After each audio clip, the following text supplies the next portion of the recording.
reference of business. Okay. Sige. After that, ano na, yung journal. Tapos, take up na natin yung kina Ma'am Lucy. Move to consider. Guide mo. Okay. Saka Move to consider.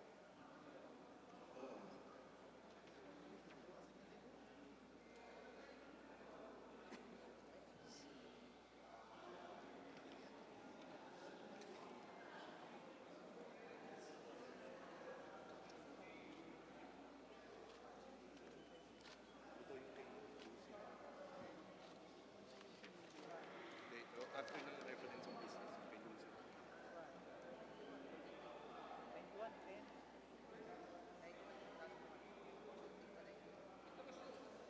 yung kay Lucy. Ano muna, ano, yung ferment. Tapos ito. Then ito. Ayan. Ito. Ayan. Tapos ang sunod na, di wala to, no?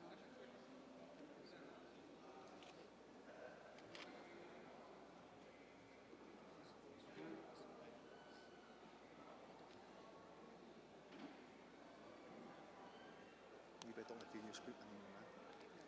Business agreement. Ito ba? Ito nga, ito. Ano sa? Hindi, ito yata muna. Muna yata. Boss. Ay, hindi.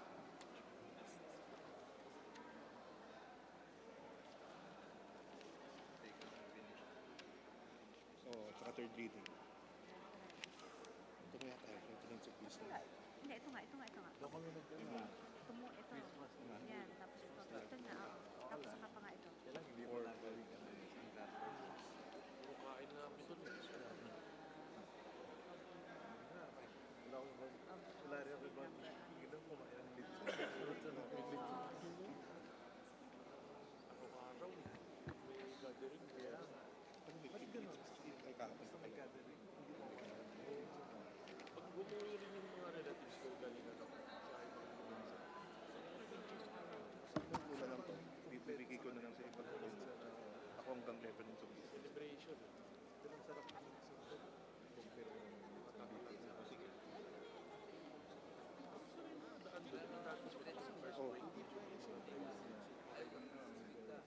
may back problem. Punta sa doctor. Doon talaga galing Mga third reading. Third reading na lang tayo. Pa-second muna tayo. Tapos, ma'am siya, para dumami yung tao. Tapos third reading. Tapos, salang na tayo PS. Kailan yung roll call? Before the third reading. After mag-sponsor ng dalawa. Si ano? Ito. Sino tayo pag may tao? Ito. Itong Roman. Ito muna tayo. Sponsor ng The session is called to order. Please rise for a silent prayer and meditation.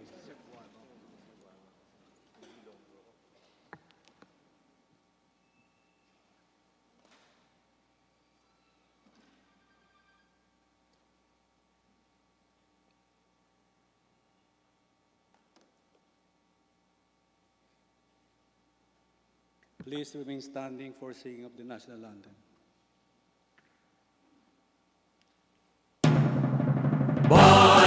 Magiliw, perlas ng silanganan, alam ng puso, sa titik mo'y buhay.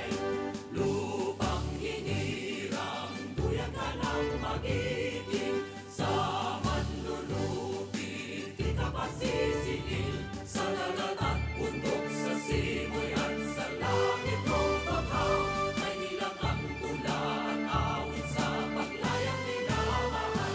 Ang kisap ng watawat mo'y tagumpay na nagtitindig. Ang bituin at araw niya kailan pa pa'y magdidilim. Lupa ng araw ng walang pagsinta, buhay ay langit sa piling mo. Aming ligaya dapat may mamahatid at mamatay ng dahil sa'yo. Majority Leader, Mr. Speaker, I move that we defer the calling of the roll. is there any objection? The chair will stand. Motion is approved. Majority Leader. Mr. Speaker, I move that we approve Journal Number 37, dated January 29, 2020. I so move, Mr. Speaker. Is Is there any objection? The chair is none. The motion is approved. Majority Leader. Mr. Speaker, I move that we now proceed with the reference of business and request that the Secretary General be directed to read the titles of bills, resolutions on first reading, as well as communication and committee reports. I so move, Mr. Speaker. Is there any objection? The chair is none. The Secretary General is directed to read the title of the bills and resolution for the first and referral to appropriate committee. Reference of business. Bills on first reading. House Bill Number 6101, standardizing the operation and maintenance of dormitories and boarding houses. Representative Andaya. To the Committee on Higher and Technical Education. House Bill Number 6102, establishing special education centers in all public schools in the country. Representative Andaya. To the Committee on Basic Education and Culture. House Bill Number 6103, institutionalizing the Unang Yakap campaign, adopting the Protocol of Essential Newborn Care. Representative Andaya.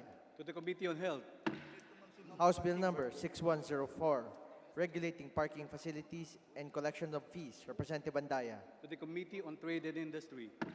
House Bill Number 6105, providing pre-employment privilege on indigents by granting discount on fees and securing pre-employment certification and clearances from government agencies. Representative Andaya. To the Committee on Labor and Employment. House Bill Number 6106, providing all barangay officials, including barangay tanods, members of the Lupon Tagapamayapa, barangay health workers, barangay nutrition scholars, and barangay daycare workers a lump sum retirement pay equivalent to 1 year honorarium. Representative Andaya. To the Committee on Local Government. House Bill Number 6107, expanding the scope of acts constituting sexual harassment. Representative Andaya. To the Committee on Women and Gender Equality. House Bill Number 6108, defining and penalizing the crime of cyberbullying. Representative Andaya. To the Committee on Information and Communication Technology. House Bill Number 6109, promoting responsible gun handling and ownership, fostering the advancement of the firearms industry and growth of the sport of shooting. Representative Quaresma. To the Committee on Public Order and Safety. House Bill Number 6110, establishing a TESDA training center to be known as the Eastern Pangasinan TESDA Training and Assessment Center. Representative Estrella. To the Committee on Higher and Technical Education. House Bill Number 6111, creating the Philippine Farmers Bank. Representative Romero. To the Committee on Banks and Financial Intermediaries. House Bill Number 6112, providing for a comprehensive agricultural and rural financing system. Representative Romero. To the Committee on Banks and Financial Intermediaries. House Bill Number 6113, providing for a comprehensive local government calamity fund to augment disaster response and recovery. Representative Romero. To the Committee on Disaster Management. House Bill Number 6114, providing a Magna Carta for media professionals. Representative Saldo. To the Committee on Public Information. House Bill Number 6115, converting the Baldoc Elementary School in Baldoc, Pandan, Catanduanes into an integrated school to be known as the Baldoc Integrated School. Representative Sanchez. To the Committee on Basic Education and Culture. House Bill Number 6116, declaring the province of Catanduanes as the Abaca capital of the Philippines. Representative Suarez. To the, Sanchez. to the Committee on Agriculture and Food. House Bill Number 6117, amending RA Number 11272, entitled Establishing a Specialty Hospital in the City of San Jose del Monte, Bulacan, to be known as the St. Bernadette Children and Maternity Hospital. Representative Robes. To the Committee on Health.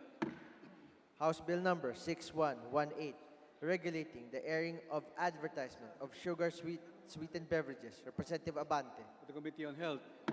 House Bill Number 6119, establishing the National Electronic Toll Collection System for all expressways in the country. Representative Gatchalian. To the Committee on Transportation. House Bill Number 6120, establishing a field office of the CHED in Tagbiliran City, Bohol. Representative Chato. To the Committee on Higher and Technical Education. House Bill Number 6121, establishing a general hospital in Luya, Medellin, Cebu, to be known as the Bagobo Medellin Hospital. Representatives Salimbangon, Garcia Pablajan, Caminero, Frasco, Uano Dizon, Rodasa, and Calderon.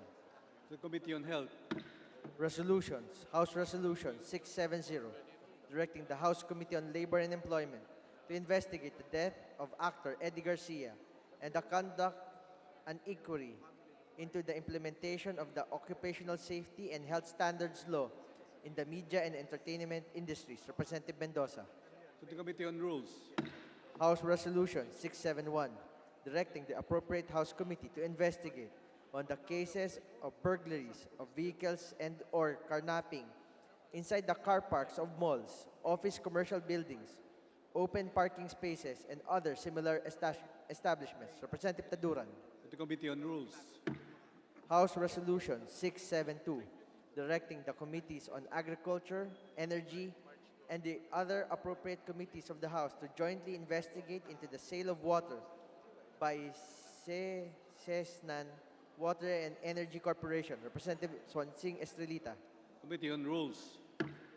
House Resolution 673, directing the appropriate committees of the House to jointly inquire into the charges collected by cable and satellite television companies from its subscribers despite the expiration of Solar Entertainment's contract to sell NBA programming to cable and satellite television providers in the Philippines. Representative Swansing Estrelita. To the Committee on Rules. House Resolution 674, urging the House Committee on Transportation to inquire on the standard procedure and other processes on the border control of the DOTR and DOH in cases of public health emergency of international concern. Representative Sarmiento. To the Committee on Rules. House Resolution 675, condemning strongly and calling for an immediate investigation into the continued and unabated violation of human rights of the people of Pangarap Village, located in Barangays 181 and 182, Caloocan City, allegedly perpetrated by the Carmel Development Incorporated and their security cohorts. Representative Malapita. To the Committee on Rules. House Resolution 676, expressing the sense of the House to oppose the unilateral decision of the President to terminate the VFA between the Philippines and the U.S. Representative Cabochan. To the Committee on Foreign Affairs. House Resolution 678, expressing the sense of the House to terminate the RP-US VFA Enhanced Defense Cooperation Agreement, Mutual Defense Treaty, and other similar agreements, and to bar any future plans giving access of Philippine military bases to American and other foreign forces. Representative Zarate, Gaite, Castro France, Brosas, and Elago. To the Committee on Foreign Affairs. House Resolution 679, congratulating and commending athletes from the province of Bohol who won and participated in the 2019 30th SEA Games held in the Philippines last 13 November to 11 December 2019. Representative Chato. To the Committee on Youth and Sports Development. House Resolution 680, congratulating and commending the Speaker of the House and Chairperson of the Philippine Southeast Asian Games Organizing Committee, Honorable Alan Peter S. Cayetano, and the President of the Philippine Olympic Committee, Honorable Abraham Bambol N. Tolentino, for their exemplary leadership in the successful hosting of the 30th SEA Games held last 13 November to 11 December 2019 in the Philippines. Representative Chato. To the Committee on Youth and Sports Development. House Resolution 681, urging the Committee on Agrarian Reform to investigate the alleged inaction of the DAR in certain land acquisition and distribution processes. Representative Kabatbat. To the Committee on Rules. Communications, letter dated January 17, 2020, of Maria Glenda E. Lim, State Auditor 5, Supervising Auditor, Auditor Group CGS 1 and 2, Water Districts, and other CGS standalone agencies, Regional Office Number 6, COA, furnishing the House a copy of the AAR on the Metro Rojas Water District, Rojas City, Capiz, for the calendar year ended December 31, 2018. To the Committee on Appropriations. 2018 Annual Report of the TIEZA. To the Committee on Tourism. Majority Leader. Mr. Speaker, I move that we now proceed to the consideration of measures under the calendar of business. So move, Mr. Speaker. Is there any objection? The Chair is none. Motion is approved. Majority Leader. Mr. Speaker, I move that we consider House Bill number 137 under Committee Report number 154 for second reading, and that the Secretary General be directed to read the title of the bill. Is there any So moved, objection? Mr. Speaker. Is there any objection? The chair is done. Motion is approved. The Secretary General is now directed to read the title of the bill. House Bill Number 137, an act imposing stiffer penalties for child abuse, exploitation, and discrimination, amending for the purpose Republic Act Number 7610 as amended. Majority Leader. Mr. Speaker, I move that we recognize the Honorable Representative Yeda Romualdez of Tingog Sirinangan Party List to sponsor House Bill number 137. So move, Mr. Speaker. Congresswoman Yeda K. Romualdez is recognized.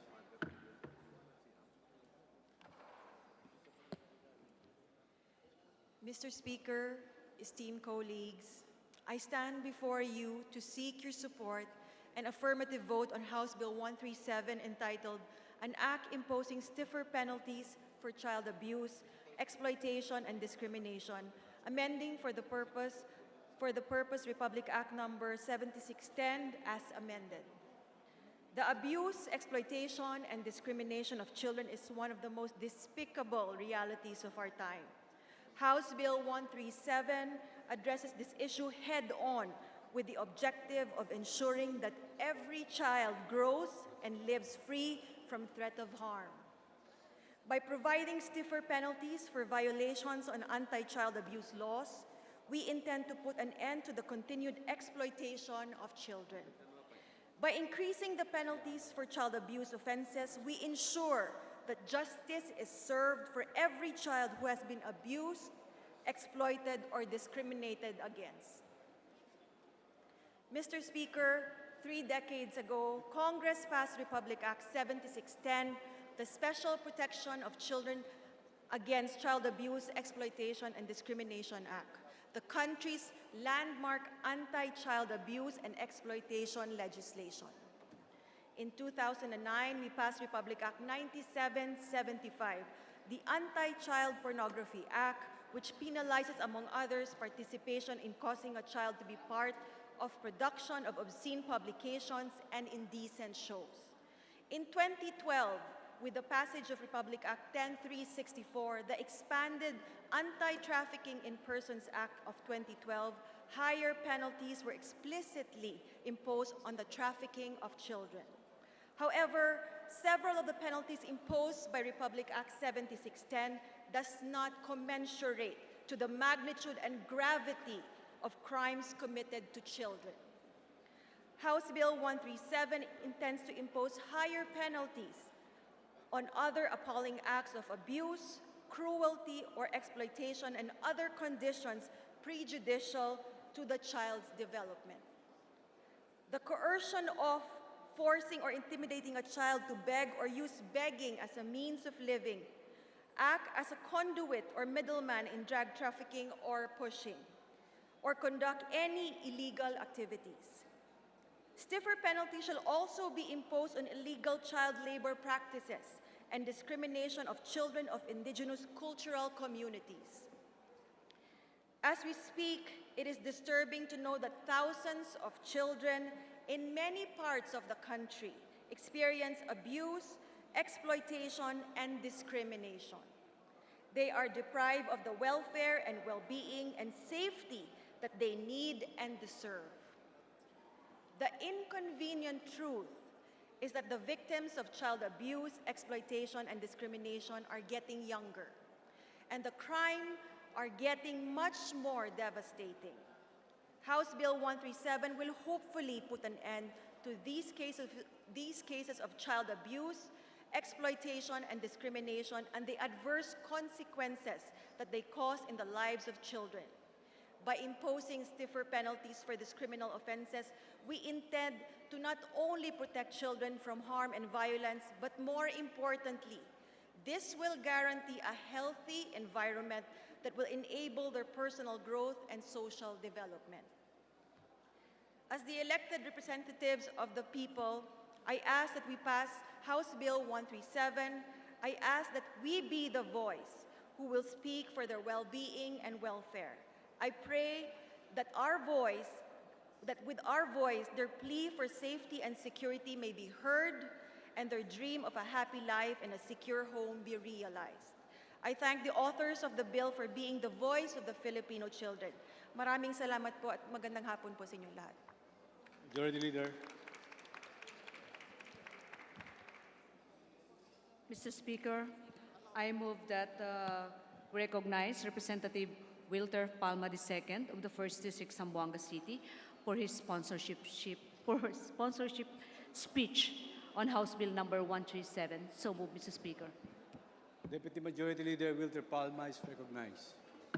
Thank you, Mr. Speaker. Thank you, Majority Leader. Mr. Speaker, all the children, regardless of race, color, or creed, have the absolute right to be protected from the dangers of violence, exploitation, and discrimination. According to the United Nations International Children's Emergency Fund, or the UNICEF, children are particularly vulnerable due to their gender, race, and economic status.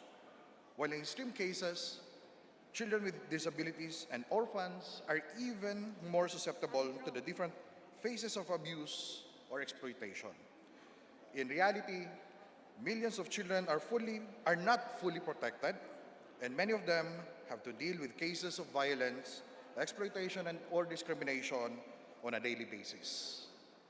As such, these violations would then in turn lead to lesser chances of survival, impede their growth as individuals, and deter them from pursuing their dreams.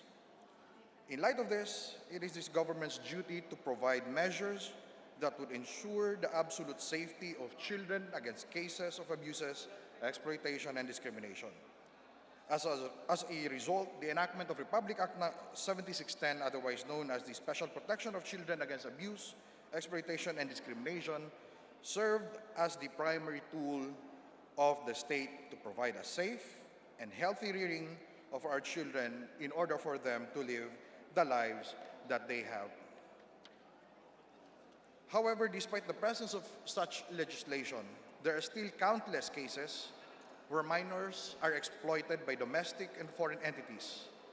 It is clear that we need to make changes within the current system in order to keep up.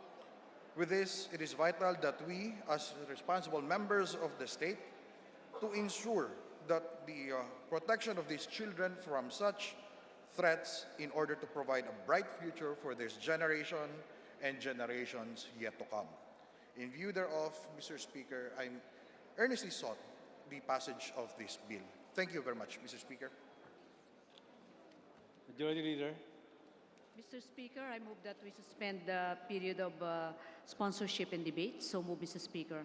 Is there an objection? The chair is done. Motion is approved. Mr. Speaker, I move that we suspend the consideration of House Bill number 137. So move, Mr. Speaker. Is there any objection? The chair is done. Motion is approved. Majority Leader. Mr. Speaker, I move that we acknowledge the guests of the Honorable Cheryl De Loso Montalia.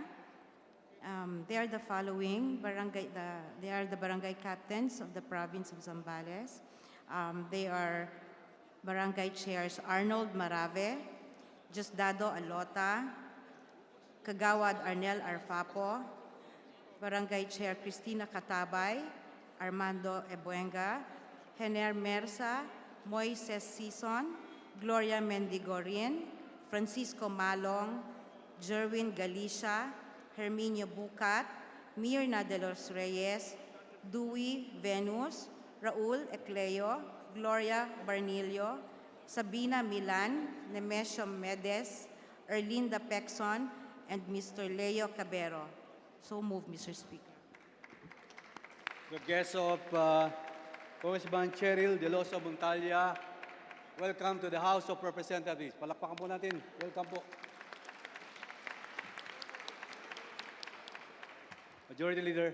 Mr. Speaker, I move to call the roll of members. So move, Mr. Speaker. Is there any objection? The chair is done. Motion is approved. The Secretary General is called the roll of members. Roll call of members. Honorable Representatives Bante, Baya, Abel Llanosa, Abu, Abueg Zaldivar, Abunda, Acop, Acosta, Acosta Alba, Adjong, Advincula, Agabas, Agaraw, Aglipay, Aguinaldo, Albano, Almario, Alonte, Alvarez Franz, Alvarez Genaro, Alvarez Pantaleon, Amante Matba, Amatong, Andaya, Angara, Aragones, Arbison, Arenas, Arroyo, Atienza, Aumentado, Babasa, Bagatsing, Balindong, Bañas Nograles, Barba, Barbers, Baronda, Barzaga, Baskug, Bautista, Bautista Bendigan, Belmonte, Benitez, Bernos, Biason, Billones, Biron, Bolilla, Bondok, Bordado, Bravo, Rosas, Bulot, Bustos, Kabatbat, Kabochan, Cabredo, Cagas, Calderon, Calixto, Caminero, Campos, Kanama, Kawagdan, Kari, Castelo, Castro Franz, Castro Fredinil, Cayetano Alan Peter Compañero, Cayetano Mariala Arni, Celeste, Chato, Chipeco, Chungalao, Co Angelica, Co Elizalde, Co Wanco, Colliantes, Crisólogo, Cua, Cuaresma, Cueva, Hulyamat, Dagook, Dalipe, Dalog, Datol, Daza, De Jesus, De Venecia, Defensor Lawrence, Defensor Michael, Del Mar, De Los Santos, Del Oso Montalia, Demaporo Abdullah, Demaporo Muhammad Khalid, Duwavit, Duhali, Duterte, D. Faustino Ino, D. Faustino Michael III, D. Ian Paul, Ebcas, Ecleo, Elago, Enverga, Erice, Ergel, Ermita Buhain, Escudero, Espina, Espino, Estrella, Fariñas Ria, Fariñas Rudy Caesar, Fernandez, Fernando, Ferrer Juliet, Ferrer Luis, Flores, Fortun, Fortuno, Frasco, Fuentebella, Gaite, Garbin, Garcia Jose Enrique, Garcia Pablo John, Garcia Vincent, Garin Janet, Garin Sharon, Gasataya, Gatchalian, Gato, Heron, Go Ed, Go Mark, Gonzaga, Gonzales Aurelio Dong, Gonzales Neptali, Gonzales Carlo, Go Rosetta, Gico, Gullias, Guya, Haresco, Hataman, Hernandez, Herrera D, Hofer, Halushos, Javier, Jimenez, Ko Elisa, Ko Wilton, Kong Hun, Labad Labad, Lacson, Lacson Noel, Lagman, Lagon, Lara, Lazatin, Liachon, Legarda, Lim, Lim Kaichong, Lopez, Loyola, Losotan, Macapagal Arroyo, Maceda, Madrona, Malapitan, Mangawang, Mangun Dadato, Marcoleta, Mariano Hernandez, Mariño, Marquez, Martinez, Matba, Matugas, Mendoza, Mercado, Momo, Natividad Nagaño, Nava, Nieto, Noel, Nograles Jericho, Nograles Juan Fidel, Nolasco, Núñez Malañaon, Guaminal, Olivares, Ong Jose, Ong Ronnie, Ortega, Uwano Dizon, Pacquiao Alberto, Pacquiao Rogelio, Padjernos, Paduano, Palma, Pancho, Panotes, Peña, Pichay, Pimentel, Pineda, Plaza, Puno, Kimbo,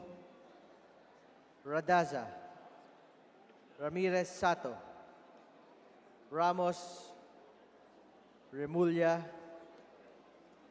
Revilla, Reyes, Rivera, Robes, Rodriguez, Roman, Romero, Romualdez Ferdinand, Romualdez Yeda Marie, Romualdo, Romulo, Roque, Sakdalan, Sagar Baria, Sakaluran, Salceda, Salimbangon, Salo, Sanchez, Sancopan, Santos Recto, Sarmento, Saulug, Sabelliano, Xiao, Silverio, Singson, Singson Mihan, Sinsuat, Swansing Estrelita,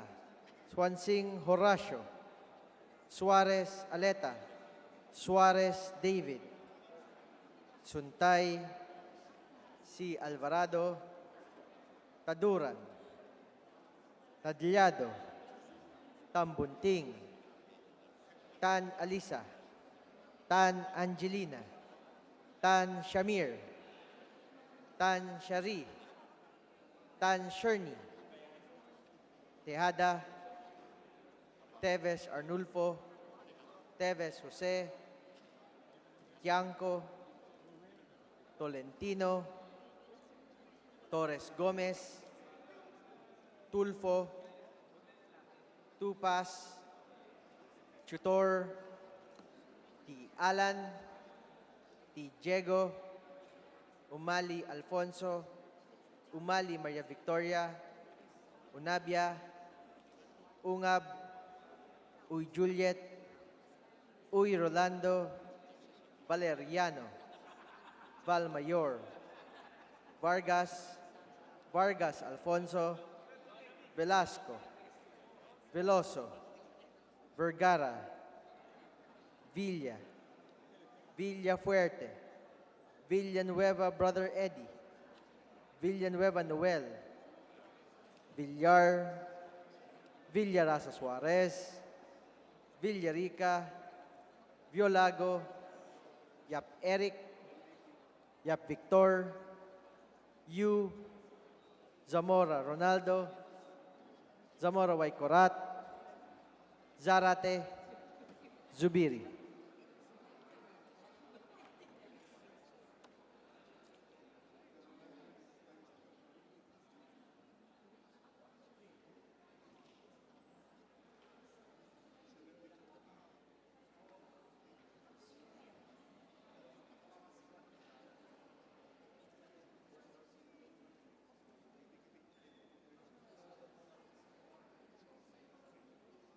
Mr. Speaker, the roll call shows that 230 members responded to the call.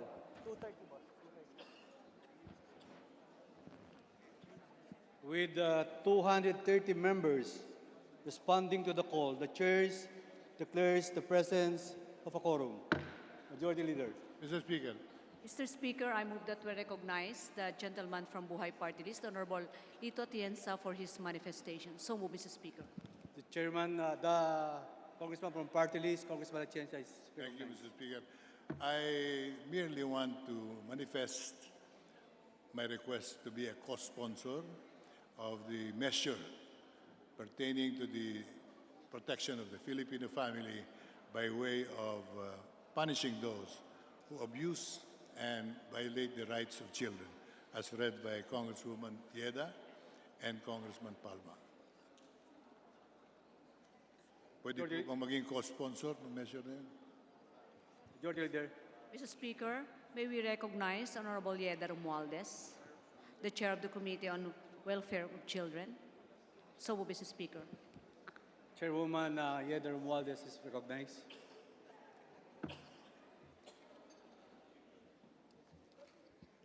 Hi. Mr. Speaker, we appreciate the intent of our colleagues to co-author House Bill 137. We invite our colleagues who wish to co-author this bill to submit their names before the Committee on Rules for the inclusion as co-authors.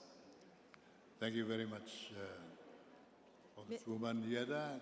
Majority Leader. Thank you very much, Mr. Speaker, Mr. Speaker. Mr. Speaker, may I also ask that the explanatory note of House Bill 137 be entered into the records as the sponsorship remarks of Representative Geraldine Roman. Thank you, Mr. Speaker. Congressman Geraldine Roman is recognized. Any objection? Hearing none, the motion is approved. Majority Leader. Mr. Speaker, I move for the consideration of third reading, House Bill number 5829, printed copies of which were distributed to the members pursuant to the rules of the House. For this purpose, Mr. Speaker, may I request that the Secretary General be directed to read the title of House Bill number 5829 and thereafter call the roll for nominal voting. So move, Mr. Speaker. If there are no objection, the chair is none. Hearing none, the Secretary General is now directed to read the title of the bill. House Bill Number 5829, an act institutionalizing values education in the curriculum by incorporating good manners and right conduct as a subject in kindergarten up to grade 3 level. Roll call of members in consideration of House Bill 5829.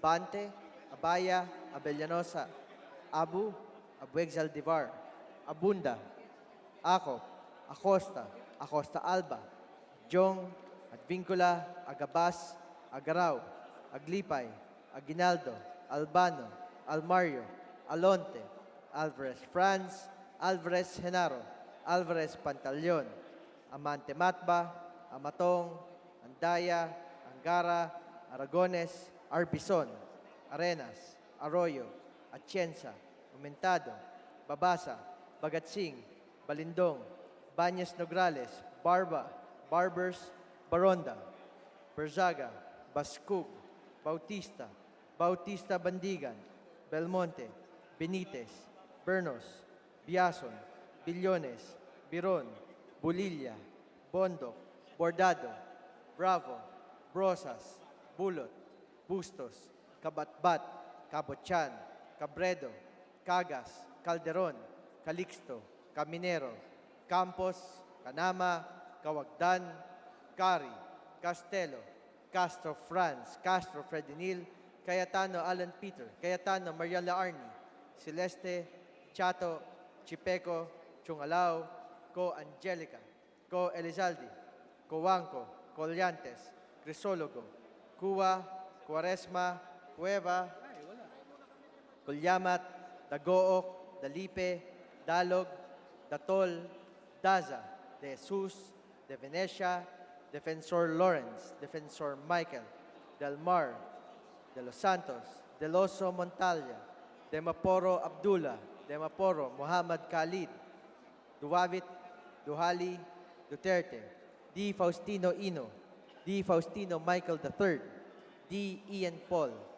Ebcas, Ecleo, Lago, Enverga, Erice, Ergel, Ermita Buhayin, Escudero, Espina, Espino, Estrella, Fariñas Ria, Fariñas Rudy Cesar, Fernandez, Fernando, Ferrer Juliet, Ferrer Luis, Flores, Fortun, Fortuno, Frasco, Fuentebella, Gaite, Garbin, Garcia Jose Enrique, Garcia Pablo Jan, Garcia Vincent, Garin Janet, Garin Sharon, Gasataya, Gatchalian, Gato, Heron, Go Ed, Go Mark, Gonzaga, Gonzales, Aurelio Dong, Gonzales, Neptali, Gonzales, Carlo, Goroseta, Gico, Gullas, Guya, Caresco, Hataman, Hernandez, Herrera D, Hofer, Alushos, Javier, Jimenez, Ko Elisa,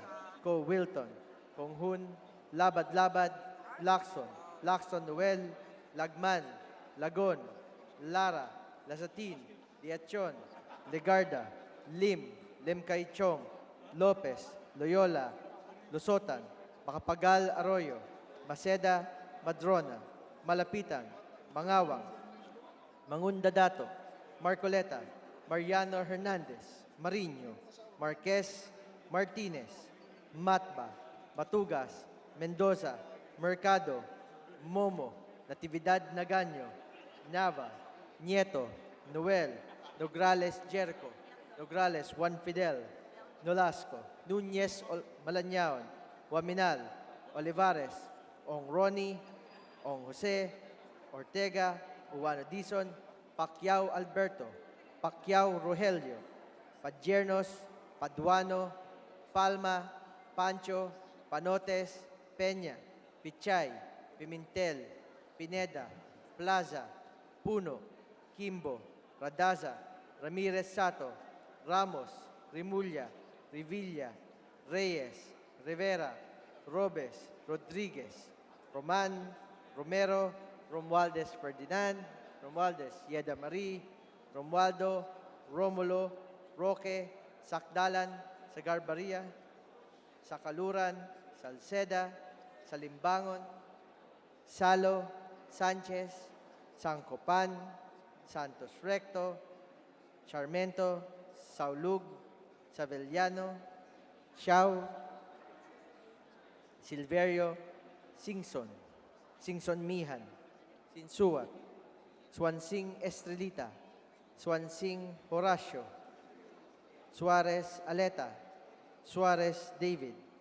Suntay, C. Alvarado, Taduran, Talyado, Tambunting, Tan Alisa, Tan Angelina, Tan Shamir, Tan Shari, Tan Sherny, Tejada, Teves Arnulfo, Teves Jose, Tianco, Tolentino, Torres Gomez, Tulfo, Tupas, Chutor, T. Alan, T. Diego, Umali Alfonso, Umali Maria Victoria, Unabia, Ungab, Uy Juliet, Uy Rolando, Valeriano, Valmayor, Vargas, Vargas Alfonso, Velasco, Veloso, Vergara, Villa, Villa Fuerte, Villanueva Brother Eddie, Villanueva Noel, Villar, Villarasa Suarez, Villarica, Yolago, Yap Eric, Yap Victor, Yu, Zamora Ronaldo, Zamora Waikorat, Zarate, Zubiri.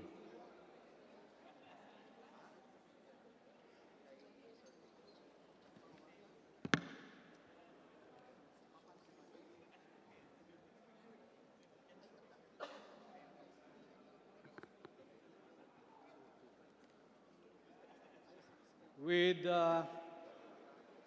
225 affirmative, 0 negative, 0 abstention, House Bill number 5829 is approved on third and final reading. Majority Leader.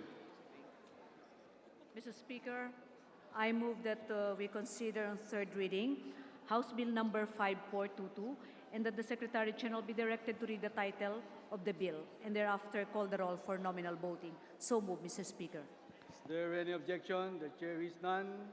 The Secretary General is directed to read the title of the bill and call the roll after. House Bill 5422, an act declaring the month of October of every year as the National Cooperative Month in the entire country. Roll call of members in consideration of House Bill 5422. Abante, Abaya, Abellanosa, Abo, Abueg Saldivar, Abunda, Acop, Acosta, Acosta Alba, Adyong, Advincula, Agabas, Agarao, Aglipay, Aguinaldo, Albano, Almario, Alonte, Alvarez Franz, Alvarez Genaro, Alvarez Pantaleon, Amanti Matba, Amatong, Andaya, Angara, Aragones, Arbizon, Arenas, Arroyo, Atienza, Aumentado, Babasa, Bagatsing, Balindong, Banyas Nograles, Barba, Barbers, Baronda, Barzaga, Bascog, Bautista, Bautista Bandigan, Belmonte, Benitez, Bernos, Viason, Billones, Biron, Bolilla, Bondok, Bordado, Bravo, Brosas, Bulot, Bustos, Kabatbat, Kabuchan, Cabredo, Cagas, Calderon, Calixto, Caminero, Campos, Canama, Cawagdan, Cari, Castelo, Castro Franz, Castro Predinil, Cayetano Alan Peter, Cayetano Maria Larne, Celeste, Chato, Chipeco, Chungalao, Co Angelica, Co Elizalde, Co Juanco, Colliantes, Crisologo, Cua, Cuaresma, Cueva, Culyamat, Dagook, Dalipe, Dalog, Datol, Daza, De Jesus, De Venecia, Defensor Lawrence, Defensor Michael, Del Mar, De Los Santos, De Los Montalia, Dimapuro Abdullah,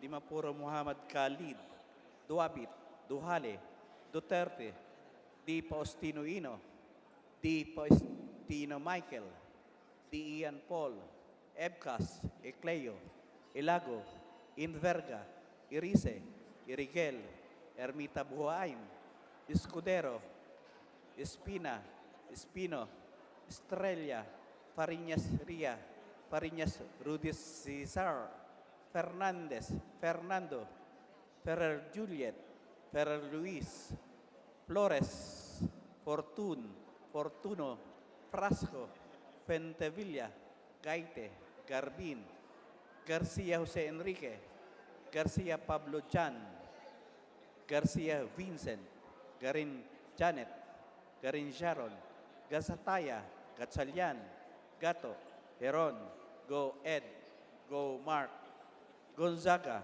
Gonzales Aurelio, Gonzales Naphtali, Gonzales Carlo, Goriseta, Gico, Gulyas, Guya, Haresco, Hataman, Hernandez, Herrera D, Hofer, Halosos, Javier, Jimenez, Ko Elisa, Ko Wilton, Kong Hun, Labad-Labad, Lacson, Lacson Noel, Lagman, Lagon, Lara, Lasatin, Ichon, Ligarda, Lim, Lim Kaichong, Lopez, Loyola, Lusotan, Makapagalaroyo, Maceda, Madrona, Malapitan, Mangawang, Mangudadato, Marcoleta, Mariano Hernandez, Mariño, Marquez, Martinez, Matba, Matugas, Mendoza,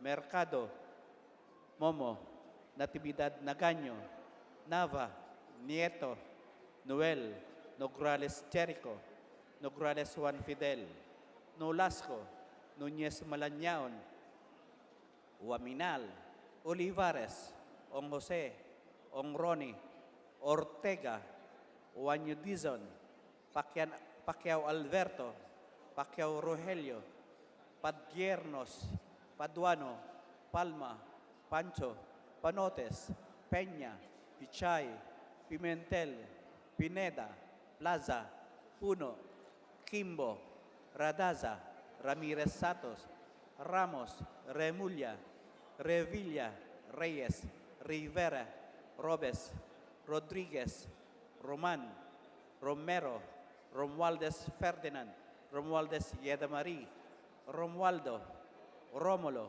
Roque, Sakdalan, Sakarbaria, Sakaluran, Salceda, Salimbangon, Salo, Sanchez, Sangkopan, Santos Recto, Sarmiento, Saulog, Savillano, Siao, Silverio, Singson, Singson Mehan, Sinsuat, Swansing Estrelleta, Swansing Horacio, Suarez Aleta, Suarez David, Suntay, Si Alvarado, Taduran, Talyado, Tambunting, Tan Alisa, Tan Angelina, Tan Shamir, Tan Sherry, Tan Sherni, Pijada, Teves Arnolfo, Teves Jose, Chanco, Tolentino, Torres Gomez, Tulfo, Tupas, Tutor, T. Alan, T. Diego, Umali Alfonso, Umali Maria Victoria, Unabia, Ungab, Uy Juliet, Oy Rolando, Valeriano, Valmayor, Vargas, Vargas Alfonso, Velasco, Veloso, Vergara, Villa, Villafuerte, Villanueva Eduardo, Villanueva Noel, Villar, Villaraza Suarez, Villarica, Biolago, Yap Eric, Yaf Victor, Yu, Zamora Ronaldo, Zamora Waikurat, Sarate, Subiri.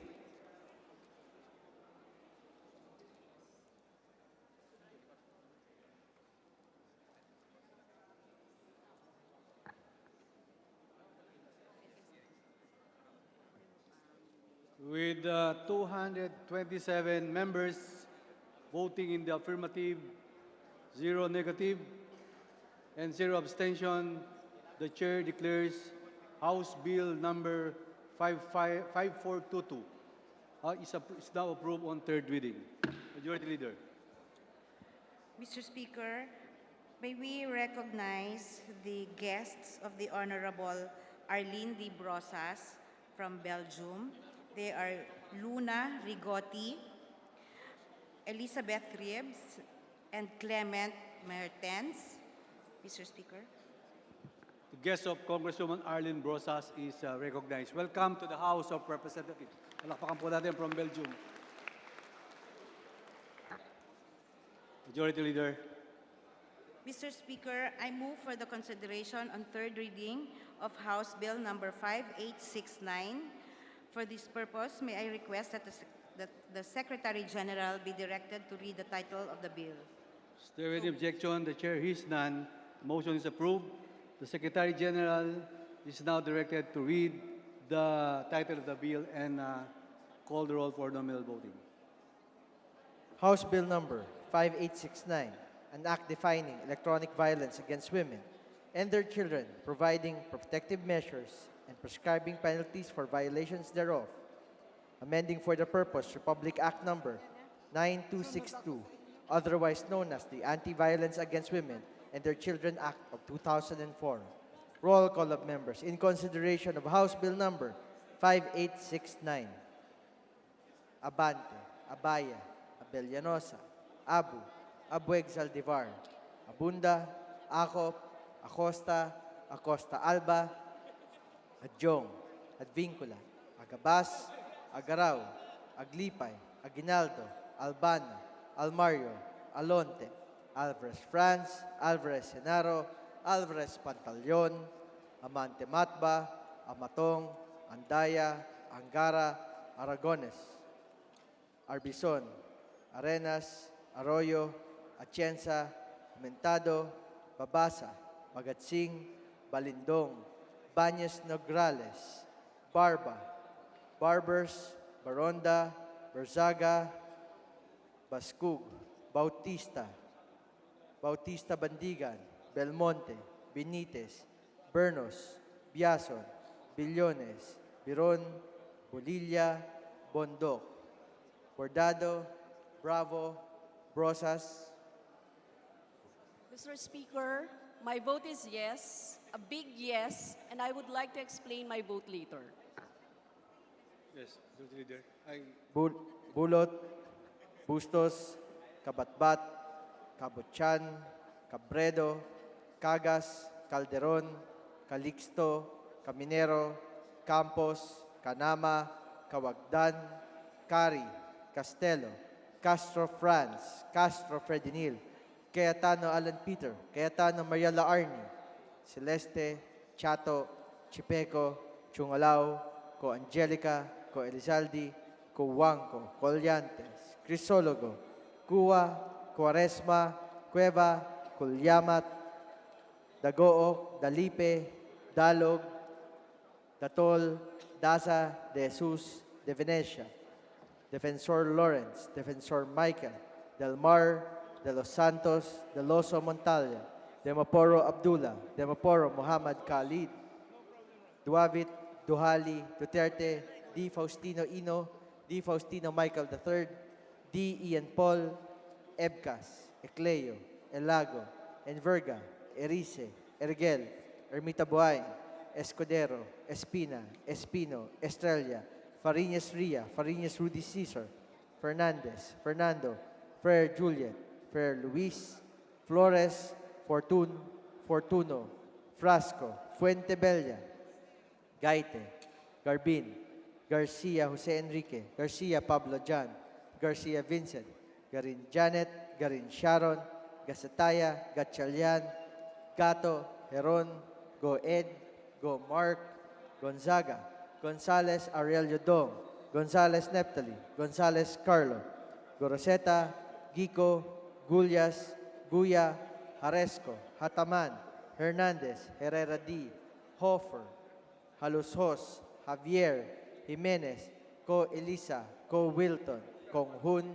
Labad-Labad, Lacson, Lacson Noel, Lagman, Lagon, Lara, Lazatin, Diachon, Legarda, Lim, Lim Kaichong, Lopez, Loyola, Losotan, Makapagal Arroyo, Maceda, Madrona, Malapitan, Mangawang, Magundadato, Marcoleta, Mariano Hernandez, Marino, Marquez, Martinez, Matba, Matugas, Mendoza, Mercado, Momo, Natividad Nagaño, Nava, Nieto, Noel, Nograles Jericho, Nograles Juan Fidel, Nolasco, Nunez Malanyao, Waminal, Olivares, Ong Jose, Ong Ronnie, Ortega, Uwano Dizon, Pacquiao Alberto, Pacquiao Rogelio, Padiernos, Paduano, Palma, Pancho, Panotes, Peña, Pichay, Pimentel, Pineda, Plaza, Puno, Kimbo, Radaza, Ramirez Sato, Ramos, Rimulya, Revilla, Reyes, Rivera, Robes, Rodriguez, Roman, Romero, Romualdez Ferdinand, Romualdez Yedamarie, Romualdo, Romulo, Roque, Sakdalan, Sagarbaria, Sakaluran, Salceda, Salimbangon, Salo, Sanchez, Sancopan, Santos Recto, Sarmento, Saulug, Savellano, Xiao, Silverio, Singson, Singson Mihan, Sinsuat, Swansing Estrelita, Swansing Horacio, Suarez Aleta, Suarez David, Suntay, Si Alvarado, Taduran, Talyado, Tambunting, Tan Alisa, Tan Angelina, Tan Shamir, Tan Shari, Tan Sherny, Tejada, Teves Arnulfo, Teves Jose, Tianco, Tolentino, Torres Gomez, Tulfo, Tupas, Chutor, T. Alan, T. Diego, Umali Alfonso, Umali Maria Victoria, Unabia, Ungab, Uy Juliet, Uy Rolando, Valeriano, Valmayor, Vargas, Vargas Alfonso, Velasco, Veloso, Vergara, Villa, Villafuerte, Villanueva, Brother Eddie, Villanueva Noel, Villar, Villarasa Suarez, Villarica, Violago, Yap Eric, Yap Victor, Yu, Zamora Ronaldo, Zamora Waikorat, Zarate, Zubiri.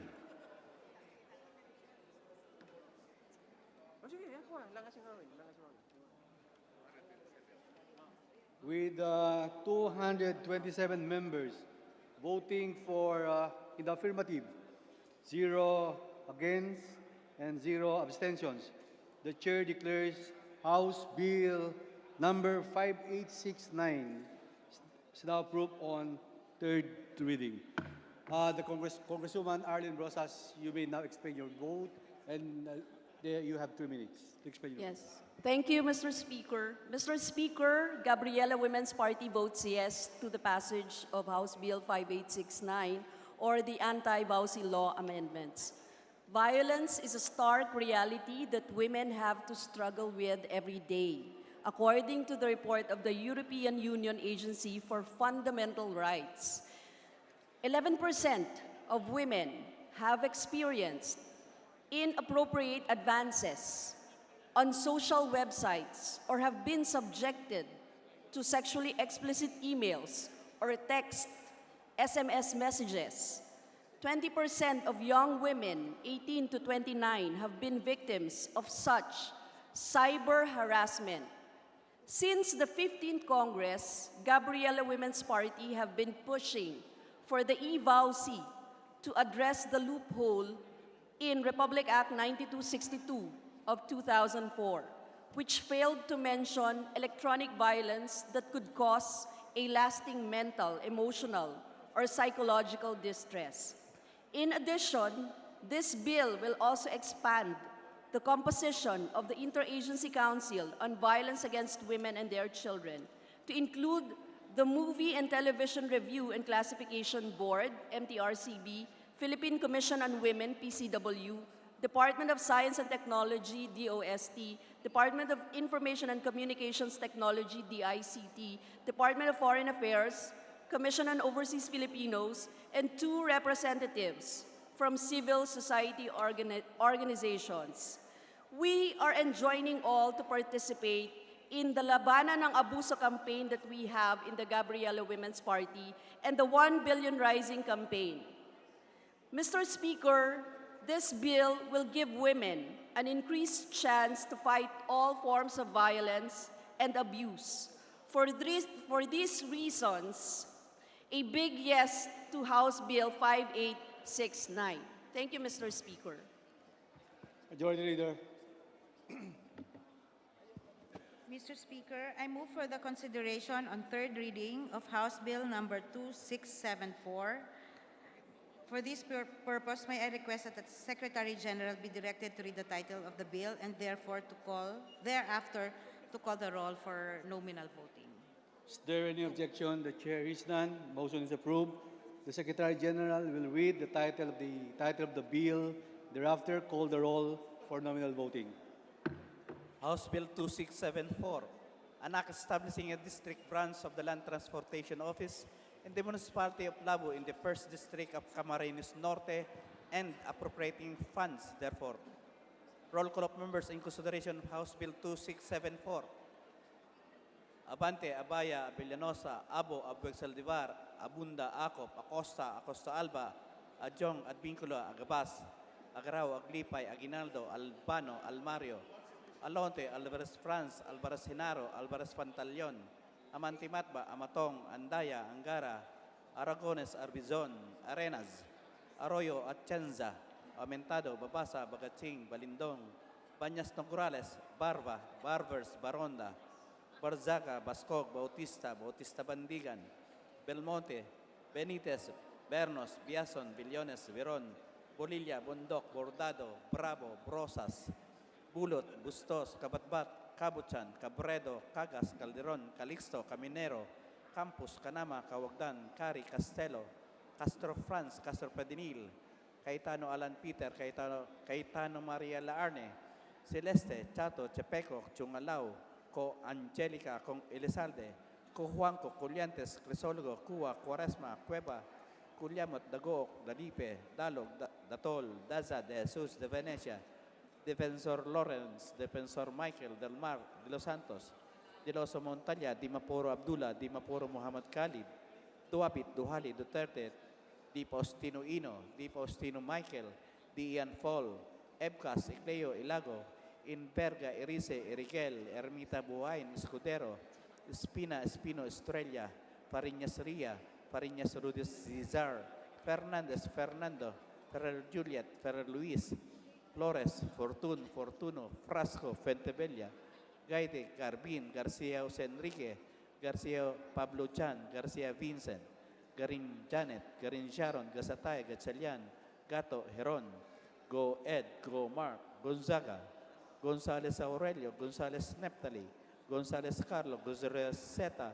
Gico, Gullias, Guyac, Jaresco, Hataman, Hernández, Herrera Di, Hopper, Holosos, Javier, Jimenez, Ko Elisa, Ko Wilton, Konghun, Labad-Labad, Lacson, Lacson Noel, Lagman, Lagon, Lara, Lazatin, Yechon, Ligarda, Lim, Lim Kaichong, Lopez, Loyola, Lusotan, Macapagalaroyo, Maceda, Madrona, Malapitan, Mangawang, Mangudadato, Marcoleta, Mariano Hernandez, Mariano, Marcos, Martinez, Matba, Matugas, Mendoza, Mercado, Momo, Natividad Nagaño, Nava, Nieto, Noel, Nograles Cherco, Nograles Juan Pidel, Nolasco, Núñez Malanyaon, Oaminal, Olivares, Ong Jose, Ong Rone, Ortega, Oaño Dizon, Pacquiao Alberto, Pacquiao Rogelio, Padiernos, Paduano, Palma, Pancho, Panotes, Peña, Pichay, Pimentel, Pineda, Plaza, Puno, Kimbo, Radasa, Ramirez Sato, Ramos, Remulla, Revilla, Reyes, Rivera, Robes, Rodríguez,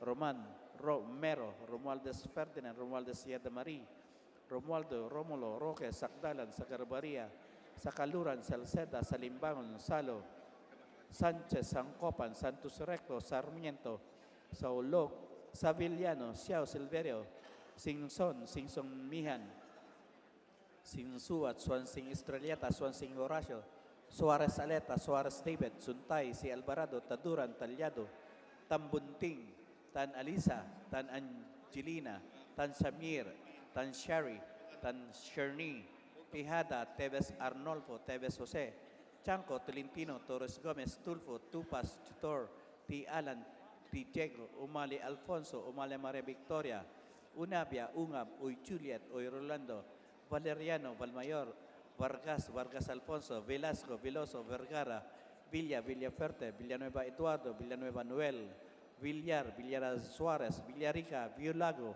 Yap Eric, Yap Victor, Yu, Zamora Ronaldo, Zamora Y. Curat, Zarate, Subiri.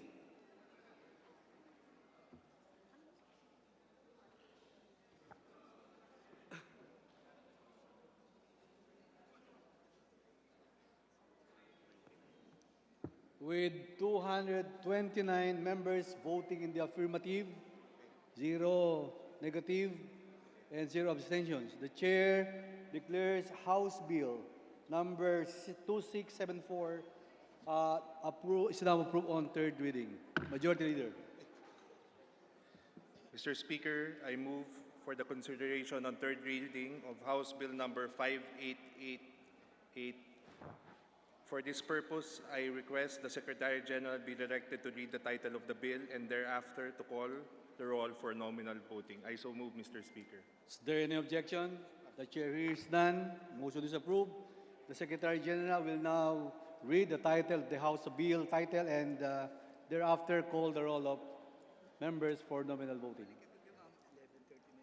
House Bill number 5888, an act establishing 3rd District Engineering Office in the Municipality of Malang, Province of Cotabato, and appropriating funds therefore.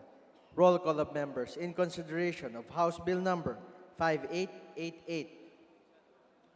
Abante, Abaya, Abellanosa, Abu, Abueg Zaldivar, Abunda, Acop, Acosta, Acosta Alba, Adjong, Advincula, Agabas, Agarao, Aglipay, Aguinaldo, Albano, Almario, Alonte, Alvarez Franz, Alvarez Senaro, Alvarez Pantaleon, Amante Matba, Amatong, Andaya, Angara, Aragones, Arbison, Arenas, Arroyo, Atienza, Aumentado, Babasa, Bagatsing, Balindong, Banyas Nograles, Barba, Barbers, Baronda, Berzaga, Bascug, Bautista, Bautista Bendigan, Belmonte, Benitez, Bernos, Biason, Billones, Biron, Bolilla, Bondoc, Bordado, Bravo, Brosas, Bulot, Bustos, Kabatbat, Cabochan, Cabredo, Cagas, Calderon, Calixto, Caminero, Campos, Canama, Kawagdan, Cari, Castelo, Castro Franz, Castro Fredinil, Cayetano, Alan Peter, Cayetano, Mariela Arni, Celeste, Chato, Chipeco, Chungalao, Co Angelica, Co Elizaldi, Coanco, Collantes, Crisologo,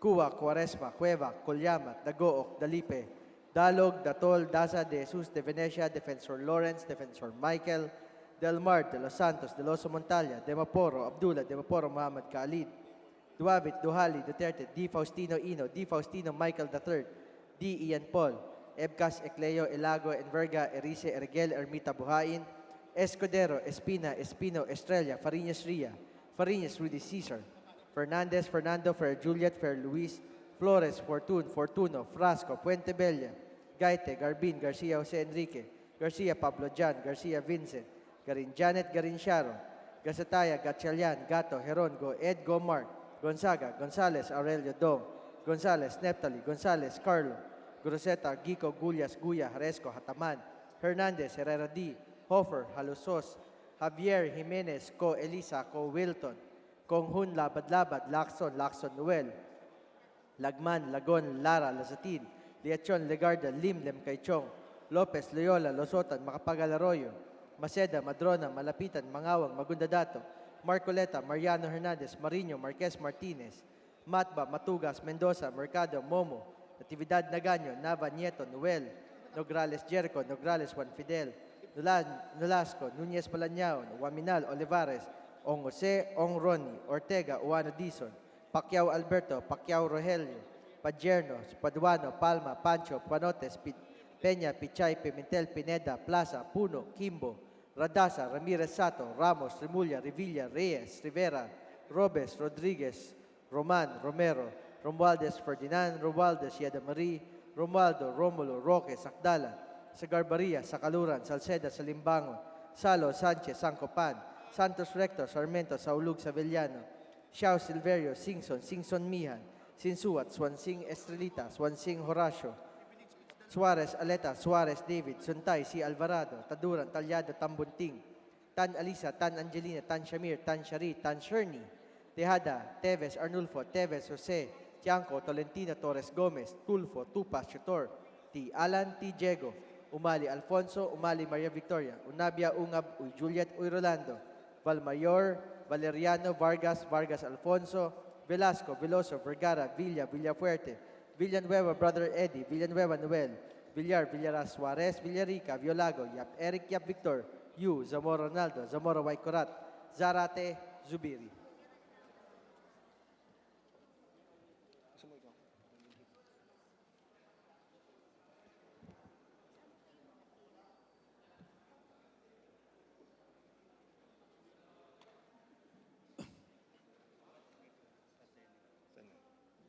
With 232 members voting in the affirmative, 0 against, and 0 abstention, the Chair declares House Bill number 5888 approved on third reading.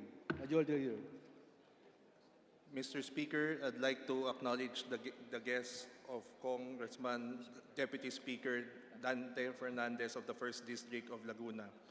They are nakagawad sa Barangay Kaingin, Natalia Gedape, Jennifer Capole, Antonino Cantindig, Melon Dictado, Ronaldo Escusura, Celso Papagayo, Benjamin Barreiro. Please acknowledge, Mr. Speaker. To the guest of Deputy Speaker Dan Fernandez, welcome to the House of the People. Palakpakan po natin mga guest Deputy Speaker. Majority Leader. Mr. Speaker, I move that we open the privilege hour. Is there any objection? The Chair is done. Motion is approved.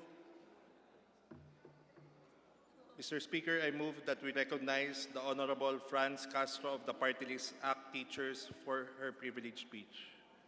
Congresswoman Franz Castro is recognized. Maraming salamat, Ginoong Speaker. Ngayong araw, ika-4 ng Pebrero, ay ika-121 anibersaryo ng unang putok ng digmaang Pilipino-Amerikano. Ngayong 2020 ang unang Filipino-American War Memorial Day na itinakda sa bisa ng ipinasa nating batas na Republic Act 11304 na pinangunahan ng ACT Teachers Party List. Pinagmula ng RA 11304 ang panukalang unang inihain noong Pebrero 2012 ng dati nating kasamahan at kapwa ko kinatawan ng ACT Teachers Party List na si Representative Antonio Tino.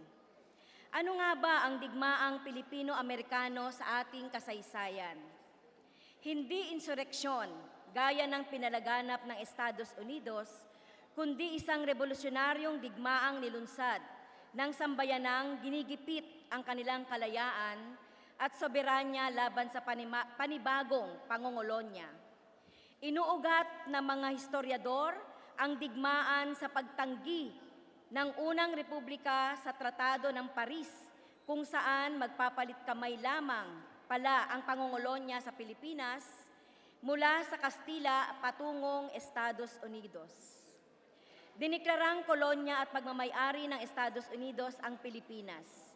Pero hindi ito ininda ng mga Pilipino at tumindig muli ang palaban at makabayang lahi nila Andres Bonifacio at Teresa Magbanwa. Kaya lumawak ito tila apoy sa buong bansa hanggang 1916. Ang digmaang Pilipino-Amerikano, quote, one of the most heroic struggles ever waged in modern times, unquote. It is a struggle waged against implacable odds and terrible cost. Ayon kay Luz Biminda Francisco sa kanyang librong The First Vietnam, The U.S.-Philippine War of 1899. Ayon sa mga tala, noong gabi ng Pebrero 4, 1899, pinaputukan ng tropang Amerikano ang 3 sundalong Pilipino na nagpapatrol sa sarili nilang bayan. Ang unang putok na ito ay nasa panulukan ng Sosiego at Silensyo, Santa Mesa, Manila. Ang sinasabing hudyat na simula ng digmang Pilipino-Amerikano. Sa ilang putok ng rifle ng dayuhan na umaaktong sa kanila ang bayang kanilang sinasalakay at pinanghihimasukan, sinimulan ang pagwasak sa kalye Sosiego at Silensyo na ang ibig sabihin ay kapayapaan at katahimikan ng ating bansa. Maraming historiador ang nagsasabing hindi ito hudyat kundi pagdadahilan o sinadyang pretext lamang upang tuluyang supilin at sakupin ng Estados Unidos ang maliit nating bansa. Sa mahabang tinakbo ng digmaan, pinamalas muli ng sambayanang Pilipino ang pagkakaisa at matatag na pagtanggi sa imperialismong pangongolonya at agresyon. Maliit na tipak na kagitingan lamang ang makikita kung titigil tayo sa mga dakilang general gaya nila Antonio Luna, Gregorio del Pilar, Manuel Tiño, Miguel Malvar at iba pa.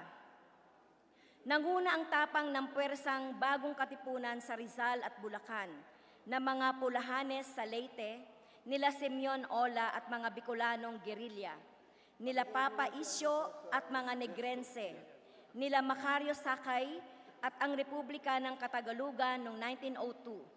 At higit sa lahat, na mga puwersang hindi sumuko sa dayuhan, gaya ng mga nasa Moro Rebellion sa Mindanao at mga tropa nila Artemio Ricarte, ang tinaguriang General who never surrendered at ang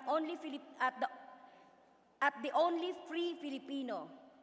Gamit ang talino, pinaluhod ang mga Amerikanong mananakop ng mga Samareños na tinapatan ng mga Amerikanong puwersa nang hindi makataong kalupitan nang gumanti sila sa ginawang tinatawag na howling wilderness ng Balanggiga. Isa lang ang howling wilderness sa mga taktikang ginamit ng mga Amerikano upang kontrolin ang malawak na suporta ng mga mamamayan para sa digmaan na sa malawak na bahagi ng kapuluan ay gerilyang digmaan na di kinakayang sugpuin ng mga armadong puwersa ng Amerika. Di mabilang na mga masaker ang inlunsad gaya ng Sabud Daho at Sabud Bagsak noong 1906 at 1913. At walang patumanggang atake sa mga sibilyan gaya ng reconcentration, cordon tactics at depopulation campaigns sa mga komunidad at iba pang forma ng torture gaya ng waterboarding. Ayon sa mga konserbatibong taya, 34,000 sundalong Filipino ang namatay at hindi bababa sa 200,000 na sibilyan. Ngunit ayon sa mga mas sayantipikong aral sa buong kahabaan ng digmaang Pilipino-Amerikano, lagpas sa 1 milyong Pilipino ang pinatay at namatay sa kombinasyon ng militar na operasyon ng mga operasyong kontrasibilyan ng armadong puwersa ng Estados Unidos. Ano nga ba ang digmaang Pilipino-Amerikano sa ating kasalukuyan? Bagamat higit 100 taon na ang nakalipas, naniniwala tayong hindi pa tapos ang pananakop sa ating bansa. Nagpanibagong forma lamang ito, ang neo-kolonyalismo. Bawat tindig namin sa Makabayan Black sa loob at labas ng kongresong ito ay kritisismo sa iba't ibang forma at marka ng neokolonismo sa aspetong politikal at ekonomiya. Sa aspetong militar lamang, nariyan ang pananatili ng presensya ng Estados Unidos sa ating bansa. presensya na nagtatago sa mutual defense, defense cooperation at iba pang pabalat. Nariyan ang Mutual Defense Treaty, Visiting Forces Agreement, Enhanced Defense Cooperation Agreement, at iba pang makaisang panig na kasunduan kontra Pilipinas, kontra Pilipino. Lumabas kamakailan ang issue ng abrogation ng BFA. Tama, karapat-dapat at matagal nang itinakwil at ibinasura ang BFA hindi dahil sa personal na galit ng Pangulo. Dapat ibasura ito sa lalong madaling panahon ang BFA at ang mga kasunduang nabanggit dahil sinasalaula nito ang interes ng mamamayang Pilipino at ng bansang Pilipinas.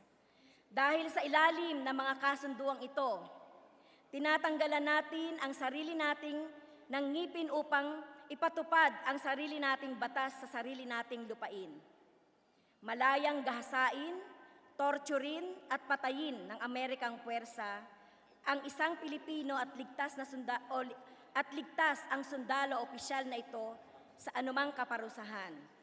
Dapat ibasura sa lalong madaling panahon ang BFA, hindi dahil napikon ang Pangulo sa pagkritiko ng lokal, international na arena sa kanyang madugong gerang kontra droga, umano at ang kanyang masamang human rights record.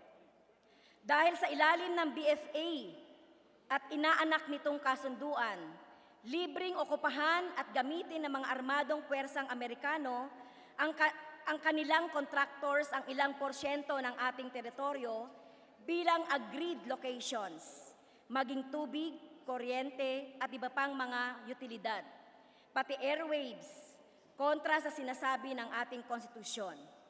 Samantalang hirap na hirap ang karaniwang Pilipino man na magkaroon ng produktibong magamit ang sarili nating lupain at sarili nating tubig, kuryente at iba pang utilidad. Tama, dapat ibasura sa lalong madaling panahon ang BFA, pati ang EDCA, MDT at mga kasamang kasunduan nito dahil hindi nagbago ang dulot ng presensya ng Estados Unidos sa ating bansa. Pangingialam o interbensyon hindi lang sa militar na usapin, pati na rin sa politika at ekonomiya. Tawag ito ng independent foreign policy at soberanyang Pilipino, mga mandato sa ating konstitusyon. Sa diwa ng kabayanihan, giting at makabayang layunin ng mga lumaban, nagsakripisyo at nagbuwis ng buhay sa digmang Pilipino-Amerikano. Pinapanawagan namin na agarang ibasura ang Visiting Forces Agreement, kasama nito mga kasunduan sa pagitan ng gobyernong Pilipinas at Estados Unidos.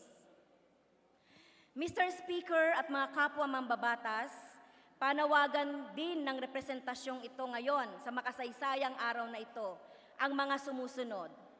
Una ay ang pagtangan sa kanilang sa mga mandato sa ilalim ng RA 11304 ng National Historical Commission of the Philippines, Department of Education at Commission on Human Rights. Sa konkreto, ano ba ang dapat gawin? Dapat iwasto sa lalong madaling panahon ang historical marker na nasa kalye, sosiego at silensyo. Dahil mas napili pang bigyang alaala ang sundalong Amerikano kaysa mga sundalong Pilipino na pinatay niya.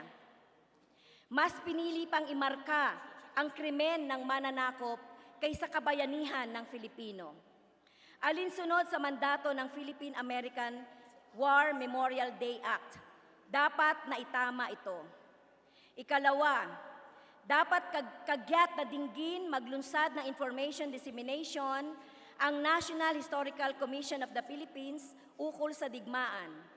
Inuudyok ko ang NHSP na ipalaganap ang kwento ng kabayanihan ng iba't ibang resistance movement sa bawat probinsya sa bansa.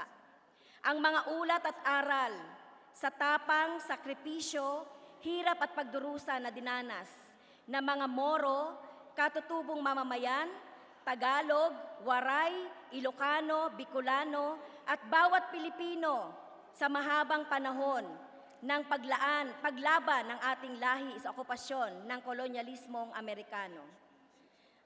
At ikatlo, dapat ipakalat din ng DepEd sa bawat public at private school sa pamamagitan ng memorandum o order ang batas at gumawa ng angkop na modules para sa pagtuturo ng kahalagahan ng Philippine-American War Memorial Day. Kagyat na humihingi sa pamamagitan ng formal na diplomatikong channel ang gobyerno ng Pilipinas ng apology mula sa Estados Unidos sa mga kalupitan o atrocities nito simula 1899 hanggang tuluyang natapos ang digmaan. Kaugnay nito, hinihingi ko sa Kongresong ito na kagyat ng talakayin at i-adapt ang aming Resolution 688, Resolution urging the government of the United States of America to issue an apology for the atrocities committed by its military forces against Filipino people during the Philippine-American War and the imposition of U.S. colonial rule.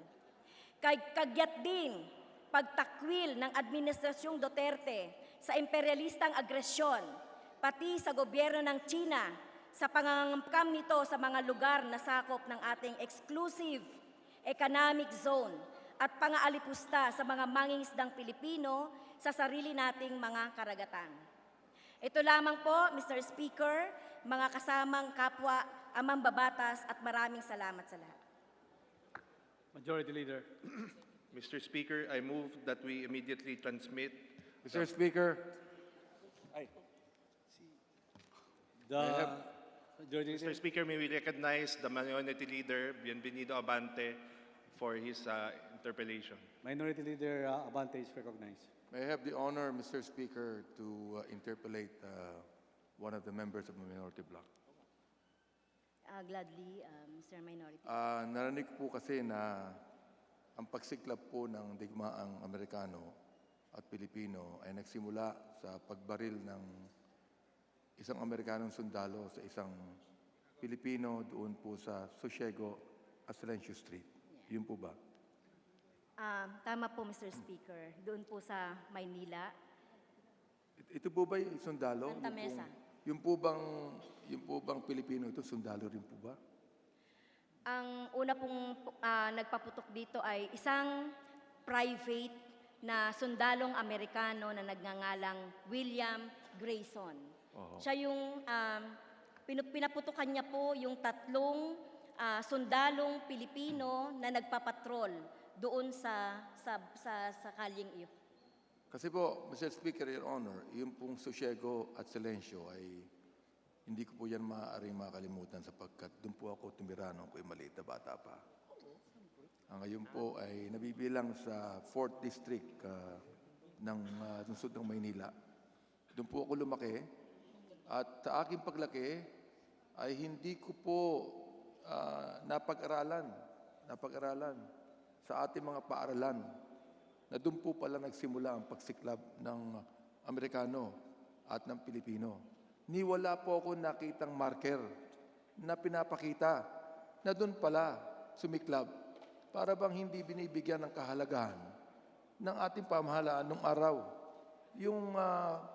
Yung pagbaril ng isang Amerikanong sundalo sa isang Pilipino. Ganun po kagrabe ang neo-colonial mentality ng gobyerno natin nung araw, Mr. Speaker, Your Honor.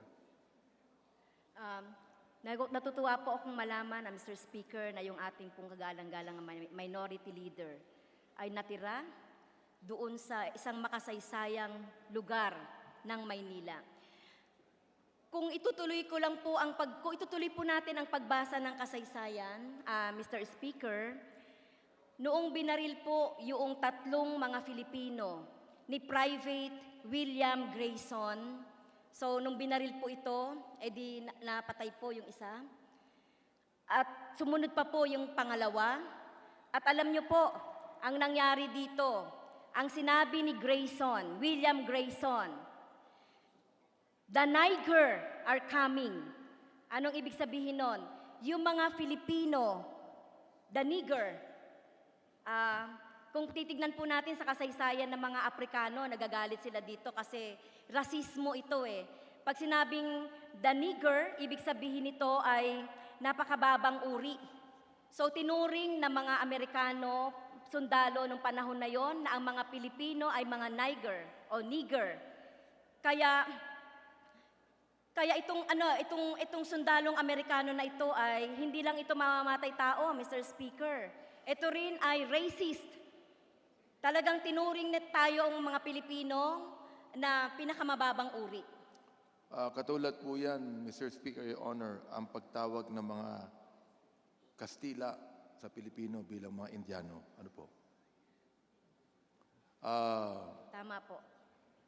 Meron na po bang marker ngayon sa Susiego at Silencio Street upang ipakita po ang atrocity ng mga Amerikano noong mga panahong yon?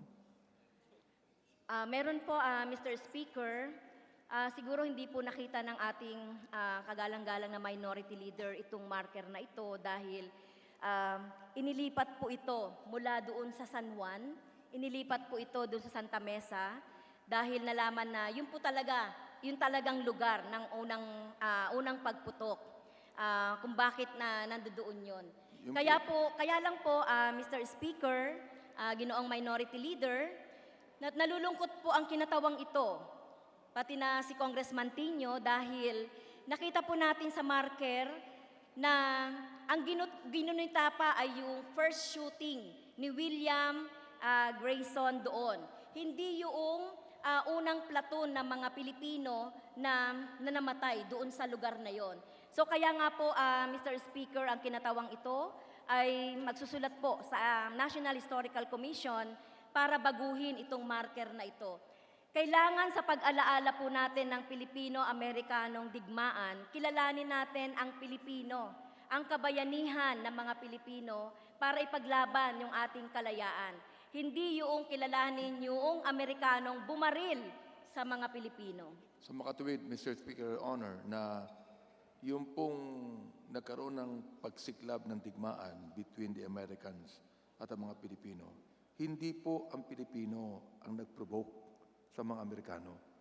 Hindi po ang Pilipino ang siyang umuna na gumanti sa mga Amerikano. Subalit, itong mga Amerikanong ito, walang pinagkaiba sa mga Kastila na talagang inapi ang mga Pilipino ng mga panahong yon, Mr. Speaker, Your Honor.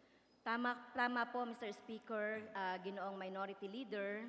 Noong panahon na yun po, 1898 po, katatapos lang nung digmaang Filipino-Kastila at kung saan ibinenta ng Kastila ang Filipino sa Amerikano through the Treaty of Paris.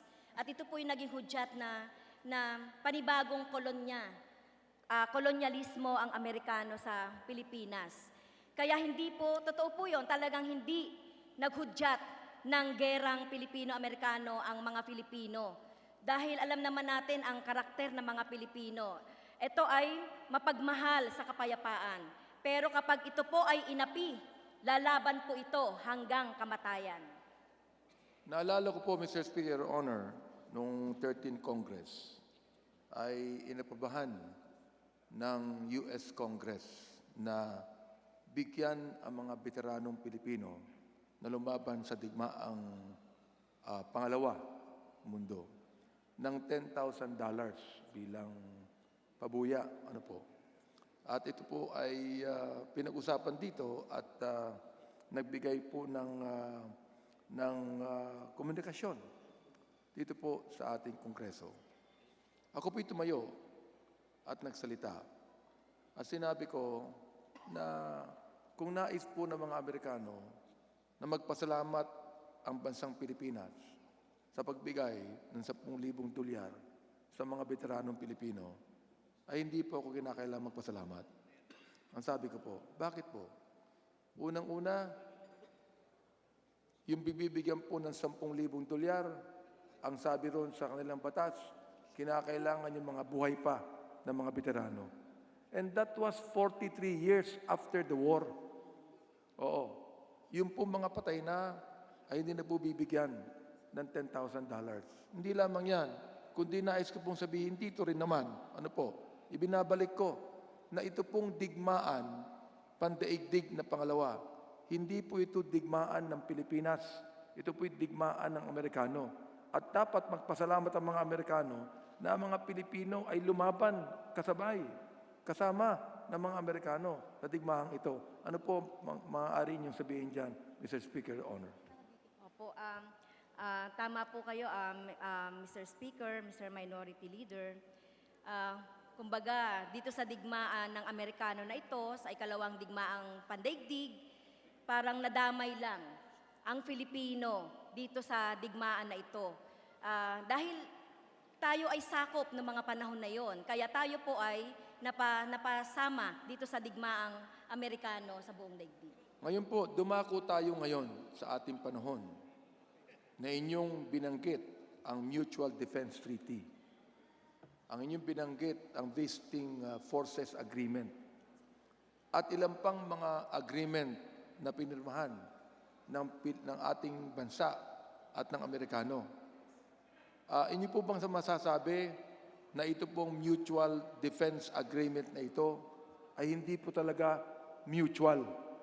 Opo, na talagang makikita nating pantay ang pagtingin ng Amerikano at ng Pilipino. Kundi itong Mutual Defense Agreement na ito, paggamit lamang sa Pilipino, sa interes ng mga Amerikano, Mr. Speaker, Your Honor. Mr. Speaker, tama po yung sinabi ng ating butihing minority leader. Yung Mutual Defense Treaty na ito ay paggamit ng mga pasilidad ng ating bansa na kung magkakaroon po halimbawa ng gera ng Amerikano sa ibang bansa, ay pwedeng tayo tayo ay lusubin o tayo rin po ay pabombahan.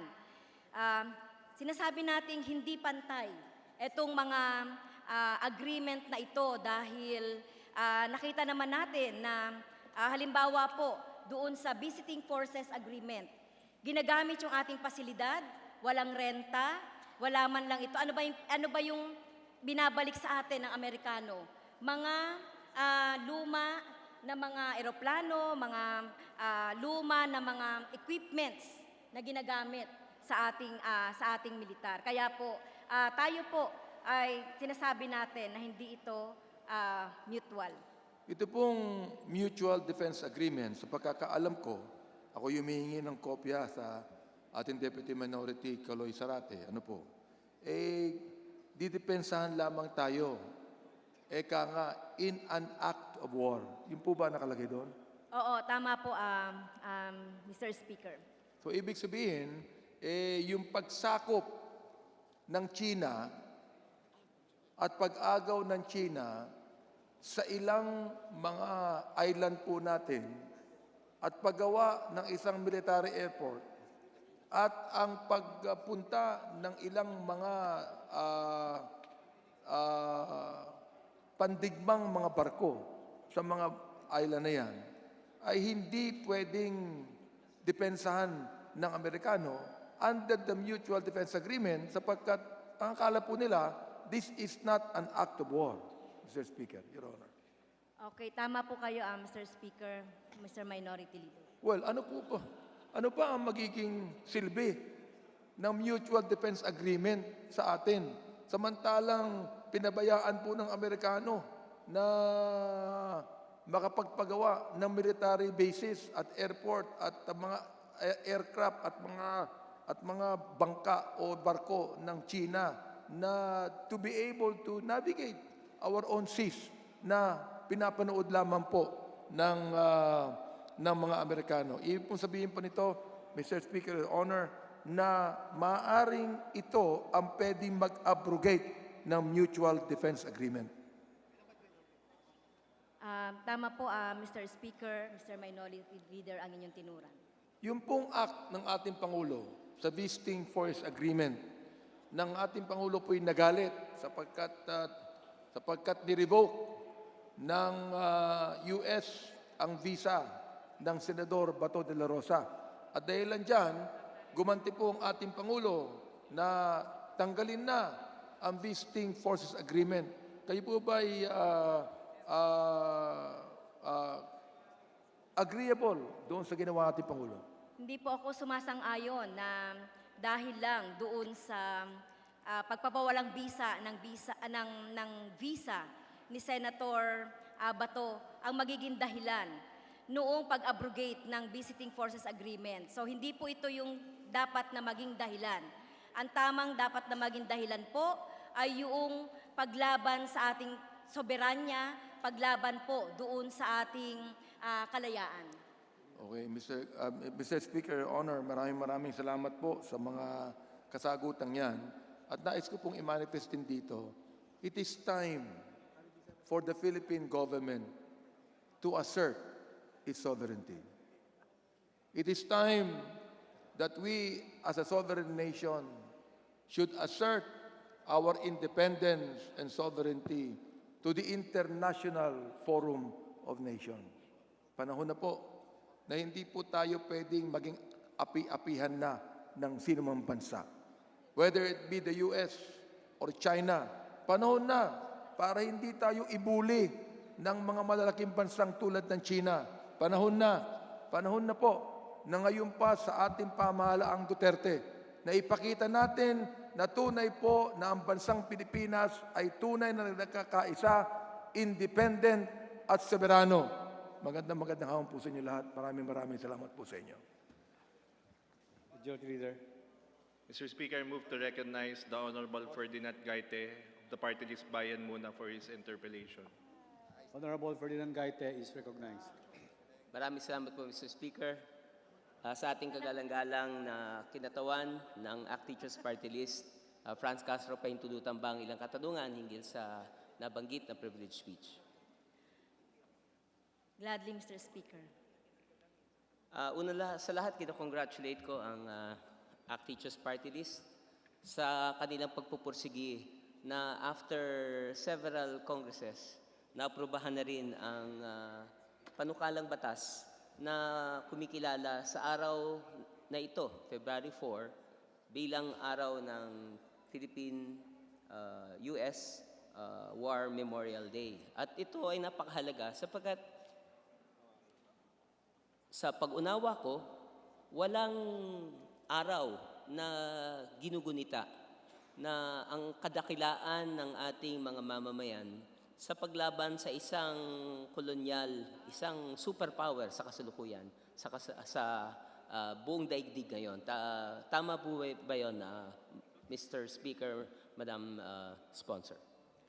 Tama po yun, Mr. Speaker. Wala pong tayong holiday o ginugunita yung Philippine-American War Day. In fact, meron po tayong tinatawag na meron pong holiday kapag April 9. Ito yung araw ng kagitingan. Ito naman yung paglaban ng mga Hapon laban sa mga Filipino. Meron din tayong June 12. Ito naman yung paglaya natin mula sa kolonyalistang Kastila. Ito ay holiday. Pero walang araw na ginugunita tayo na holiday para sa paglaban ng mga Filipino sa Amerikano. Kaya ito nga yung February 4. Maraming salamat po sa kasagutan.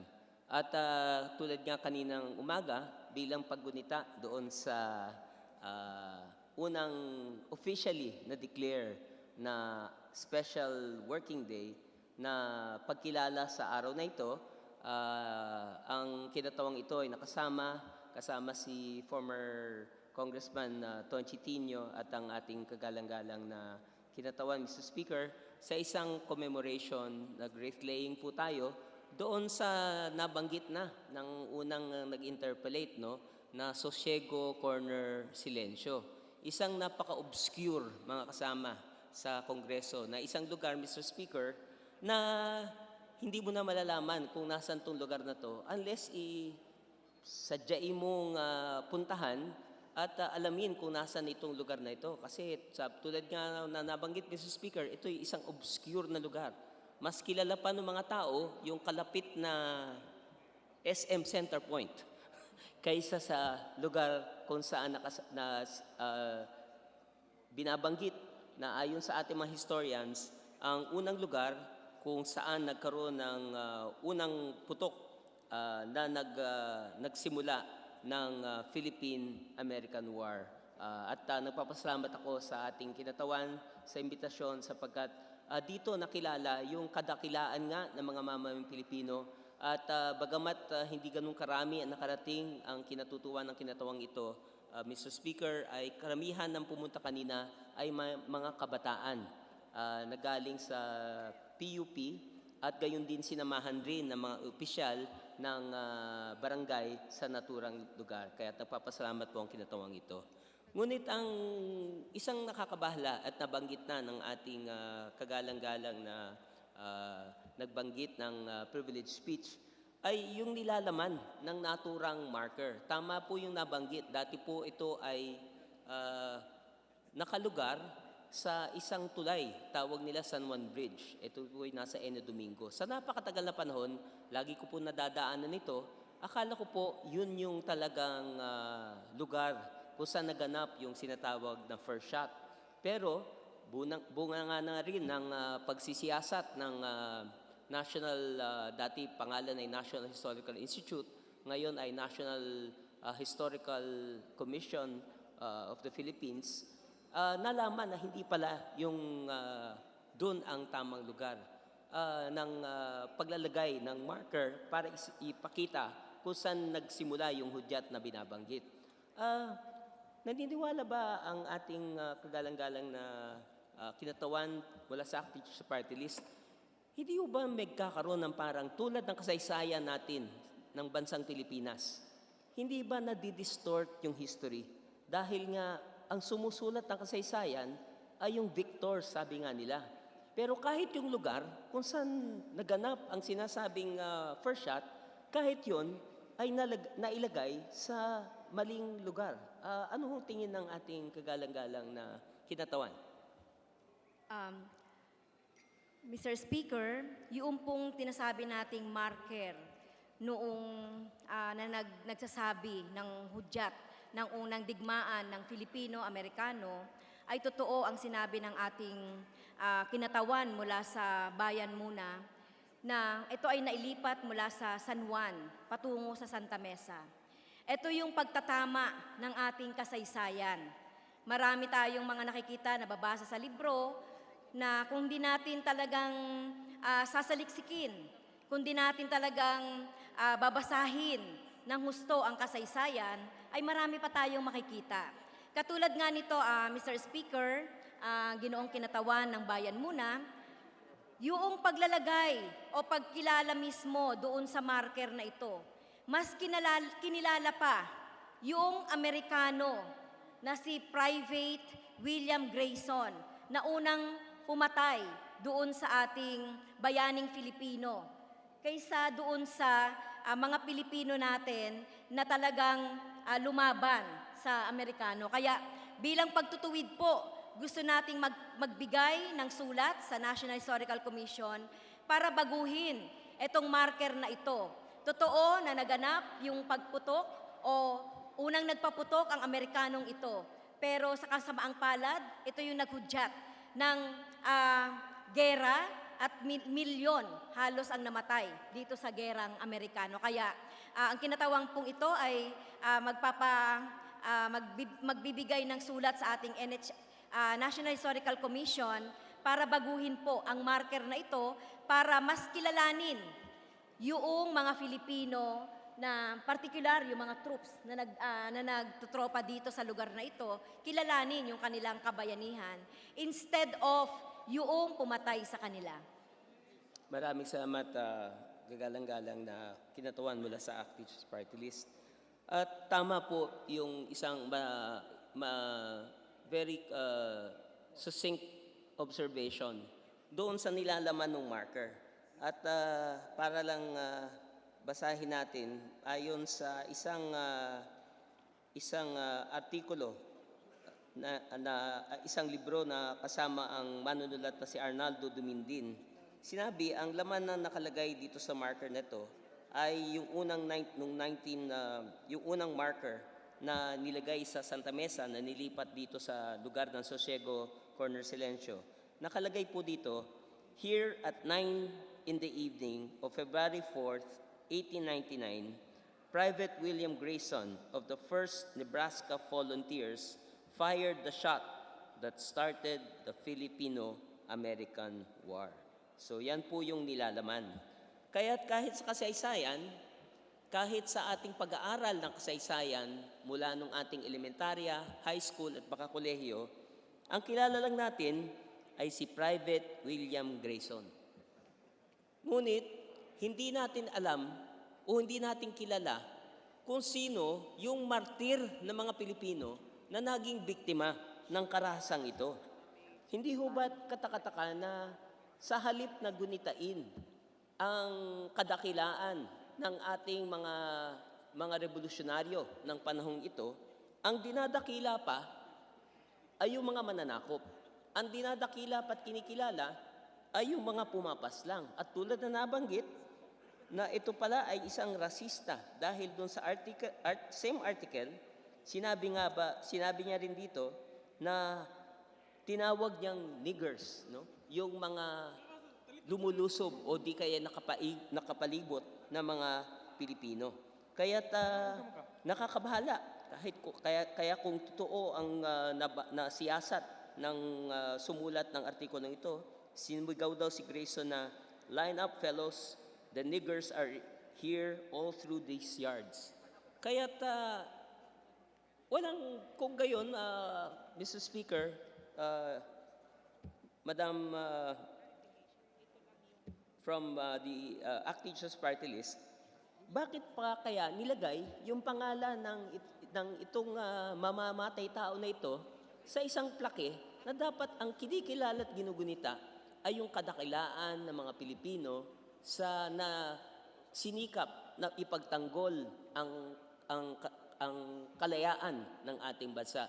Mr. Speaker, Madam Sponsor.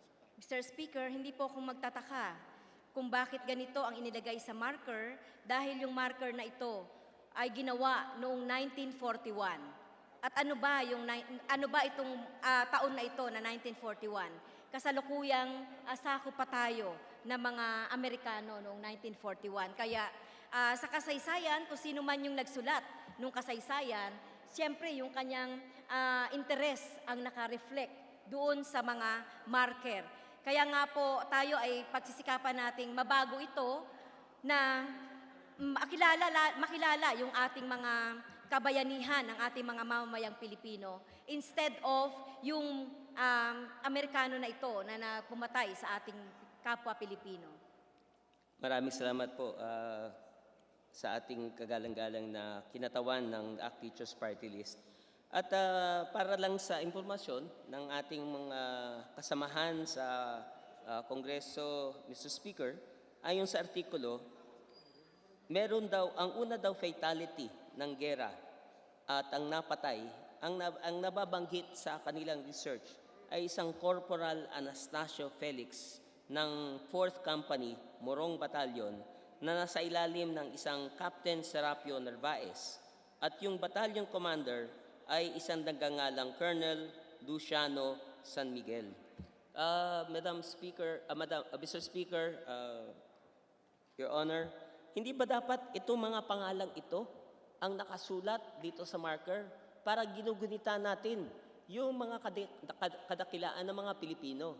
Hindi na dapat itong Corporal Private William Grayson na ito pa yung nagpakita ng rasismo, siya pa ang nagdulot ng gera na maaring kung tumindig lamang ang ating mga pinuno sa panahon yon ay hindi na umabot sa isang gera na pumaslang sa 100,000 o maaaring umabot nga ng milyon, at ito pa ay nagdulot ng pagkawala ng ating kasarinlan at kalayaan, Mr. Speaker. Tama po kayo, Mr. Speaker, Your Honor. Dapat ang ilagay natin sa marker na yon ay yung Filipinong unang nagbuwis ng buhay sa Philippine-American War. Ito ay si Anastasio Felix at si Luciano San Miguel. Maraming salamat, Mr. Speaker, Madam, Your Honor. At kanina rin po nagkaroon ng pagkakataon na makasama ko ang kapitag-pitagang kinatawan ng ACT Teachers Party List sa Manila Science High School na kung saan nagkaroon ng photo exhibit para ipakita nga ang naganap na Philippine-US War at ang inabot at sinapit ng ating mga mamamayan tulad ng pinakita kaninang PowerPoint na matinding torture, pamamaslang at ibang pang-aapi sa ating hanay. Matanong ko lang po, Mr. Speaker, Your Honor, kung bahagi pa rin ba ng programa sa curriculum ng edukasyon ang pagbibigay ng pagpapaliwanag sa kasaysayan ng Pilipinas na sa totoo lamang po, hindi lamang po yung nabanggit nating sila, itong sila Anastasio, sila Big San Miguel at iba pa, kundi napakaraming dakilang bayani ng ating bayan. Nandyan sila General Luna, nandyan sila Macario Sakay, nandyan si General Malvar, among others, na alam din natin, parang itong obscure na marker sa Sosiego, Corne Silencio, ay karapat-dapat rin dakilain. Bahagi pa rin ba ng ating curriculum na ipinatutupad ngayon sa public school system ang pag-aaral na itong mga dakilang leader ng ating bayan? Mr. Speaker, bahagi din po, Your Honor, bahagi din po ng ating curriculum ang kasaysayan. Pero sa kasamaang palad, yung pag-aaral po ng ating kasaysayan ay naroroon na lamang sa elementary. At wala na ito doon sa high school na katulad ng mga naunang mga curriculum. Kaya nakakalungkot, isa pa sa nangyari dito sa K-12 ay yung pagbabawas ng oras ng pagtalakay ng history ng ating bansa. Kaya po tayo po ay sa mga susunod na araw ay rerevisahin o i-review natin yung K-12 para madagdagan naman yung oras, lalong-lalo na yung pagtalakay ng ating kasaysayan. At bilang paghuli, totoo ang sabi ni Gato Serizal na kapag hindi natin alam ang ating pinanggalingan, hindi tayo makakarating sa ating paroroonan. Sapagkat ang kasaysayan natin ay batbat ng ganitong paulit-ulit na mga pagkakamali. Ang pagpasok natin sa isang kasunduang hindi patas, ang Visiting Forces Agreement, ang Mutual Defense Treaty, ang Enhanced Defense Cooperation Agreement, ang ibinasura noong 1991 na Military Bases Agreement ng ating mga dakilang senador, yung Magnificent 11 na binabanggit, na kasama sa pagbabasura ng pagpasok ng base militar sa ating bansa. Ngunit mabilis na binawi sa pamamagitan ng mga nabanggit na mga kasunduan. Kung kaya't kung hindi tayo matuto sa kasaysayan, uulitin din natin ang mga pagkakamali nung nakaraan.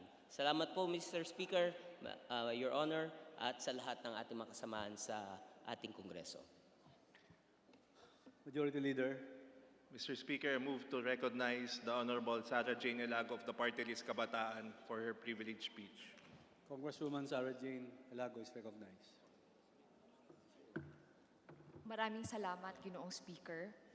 For this afternoon, I rise on a matter concerning the reported irregularities surrounding the maximum residency rule, extension, and readmission policy in University of the Philippines Los Baños campus, as alleged by student councils in the UP system.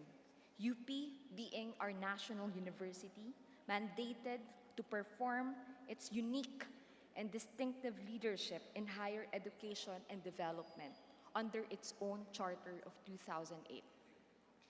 Ginoong Speaker, mahalaga pong pag-usapan natin ito ngayon dahil ang mga palisiya pagdating sa admisyon, sa pagpasok ng mga bagong estudyante, ang readmission ng mga dati nang pumapasok sa pamantasan ay ginagawang modelo ng napakarami pa nating mga state universities and colleges at gayon din sa panglokal at iba pang mga institusyon ng pag-aaral sa ating bansa.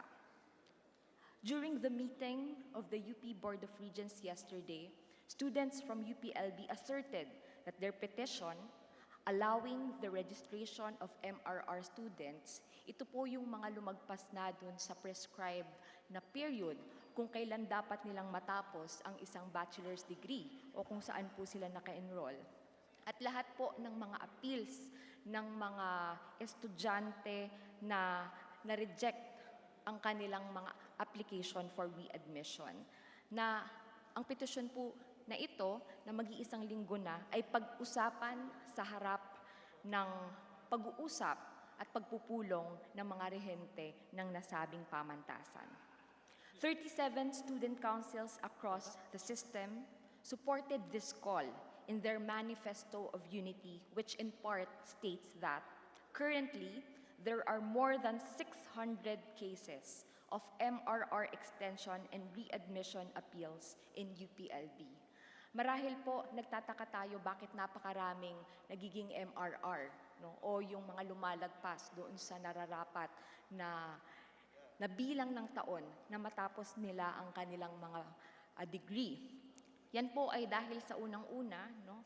Ayon sa pag-aaral ng kanilang University Student Council, ay yung mga bilang ng mga subjects na ang tawag po nila ay seasonal o makukuha mo lamang sa isang partikular na termino, o kung yung kanilang mga profesor o yung member ng kanilang faculty na siya lang ang tanging makapagtuturo ng isang subject ay nasa leave o kaya naman may tinatapos ang graduate studies o nagpa-participate sa isang research undertaking sa ibang bansa. Kaya po yan ay nagiging dahilan, isa sa mga pangunahing dahilan kung bakit hindi nila natatapos sa oras ang kanilang mga degree. Bukod doon, Ginoong Speaker, ay yung sila po ay mga nagbabayad pa rin.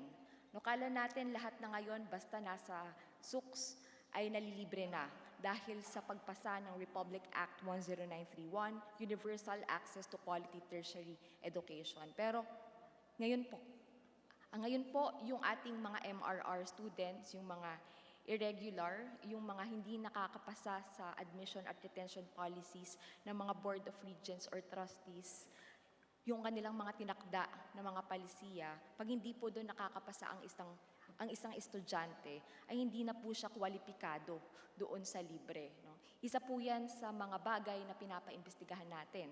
Dahil malinaw na malinaw doon sa batas na meron pa pong binibigay na grace period na 1 year pagdating doon sa mga estudyante na nakapasok na, nakapasa ng entrance exam at naka-enroll sa mga degree sa loob ng ating state universities and colleges at lahat ng mga CHED-accredited local universities and colleges.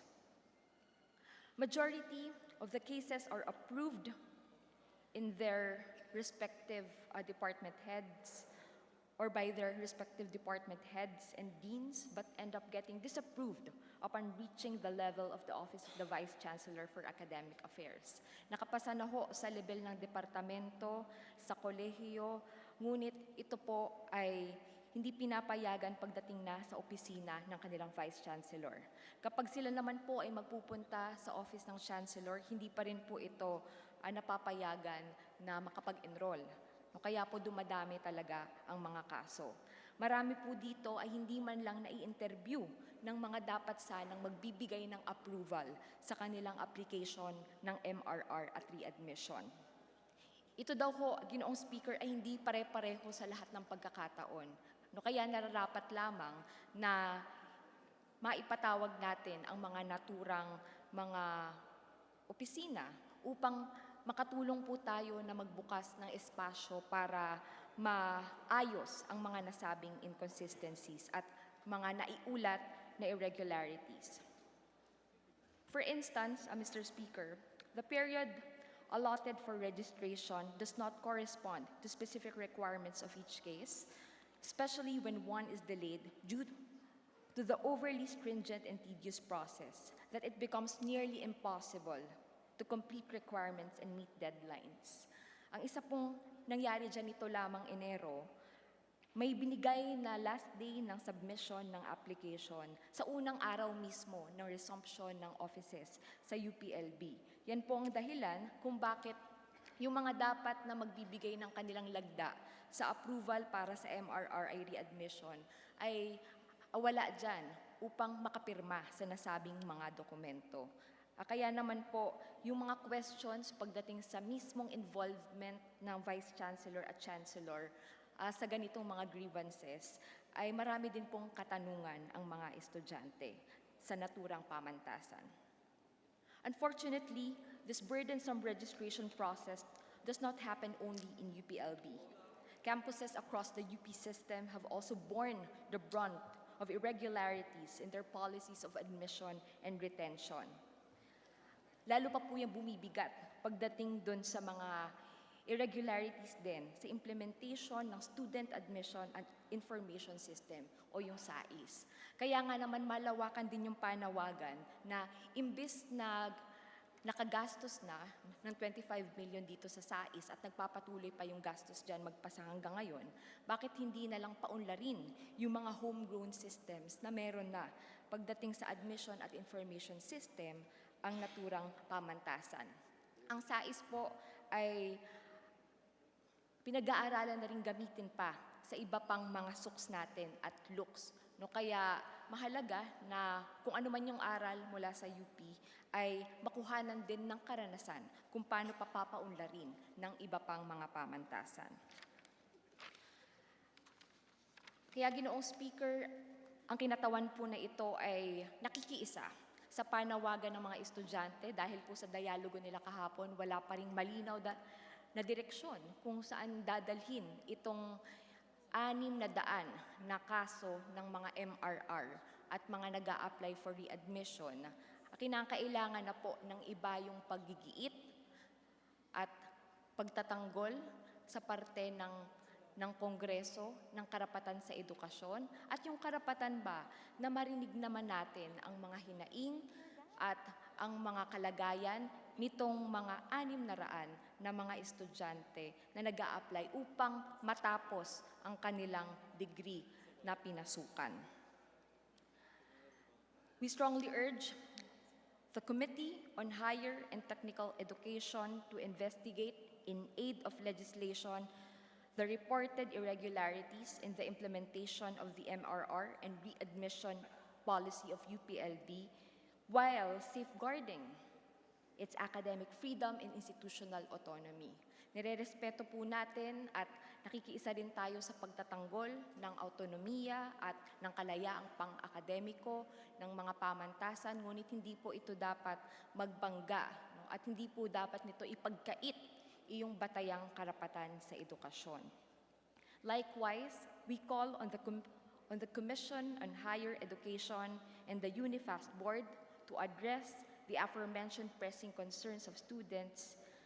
And finally, Mr. Speaker, it is high time that we look into possible revisions to RA 10931's implementing rules and regulations with questionable provisions that are being used not only to restrict access, admission, and retention policies in public higher education, but also to impede the functions of faculty and student unions, publications, and organizations in the performance of their historical and significant role in raising public awareness as they strive to contribute to nation building. Ngayon na po ang panahon, habang hindi pa nagsisimula ang susunod na academic year, na pag-usapan ang ating mga tanong, mapag-usapan ang mga concerns na may kinalaman dun sa mga probisyon ng landmark law ng libreng pampublikong kolehiyo, ng libreng SUKS, ng libreng CHED-accredited LUKS, ng libreng mga TVETs sa buong bansa, no? Upang matiyak natin na ang nilalaan natin dito na pondo ay talagang mapupunta sa pagpapalawig ng access at hindi po ng katulad sa nararanasan natin ngayon, na imbis na ang libreng edukasyon ay maging daan para sa mas malaking access sa edukasyon, ito pa po ay ginagamit ngayon upang mas paliitin ang pintuan ng ating mga pampublikong pamantasan at kolehiyo. Maraming salamat, Ginoong Speaker. Majority Leader. Mr. Speaker, I move that we refer the privileged speeches of Honorable Franz Castro and the Honorable Sara Jane Ilago to the Committee on Rules for their appropriate action. Is there any objection? The chair is none. Motion is approved. The privileged speech of Congresswoman Ilago and Franz Castro. Franz Castro is referred to the Committee on Rules for appropriate actions. Majority Leader. Mr. Speaker, I move that we terminate the privilege R. Is there any objection? The chair is none. Motion is approved. Mr. Speaker, may we recognize the guest of Honorable Speaker Alan Peter Compañero Cayetano from the Turismo Filipina International Charities Incorporated, headed by the chairman, Mr. Rexner Robio. They are Ms. Jemaila Velilla, Tourism Filipina Interglobal 2019 Grand Winner, Ms. Jana Rochelle Puno, Turismo Filipina Capital Asiana 2019, Ms. Kathleen Guyo, Turismo Filipina Ambassadors Universe 2019, Ms. Sherry Lou Publico, Turismo Filipina Mindanao, Ms. Johnny McNabb, Turismo Filipina First Runner-Up. So move, Mr. Speaker. We would like to acknowledge the beauty queens, mga binibining Pilipina, mga guests of our speaker, Speaker Alan Peter Compañero S. Cayetano. Mabuhay po ang Pilipinas. Palakpakan po natin.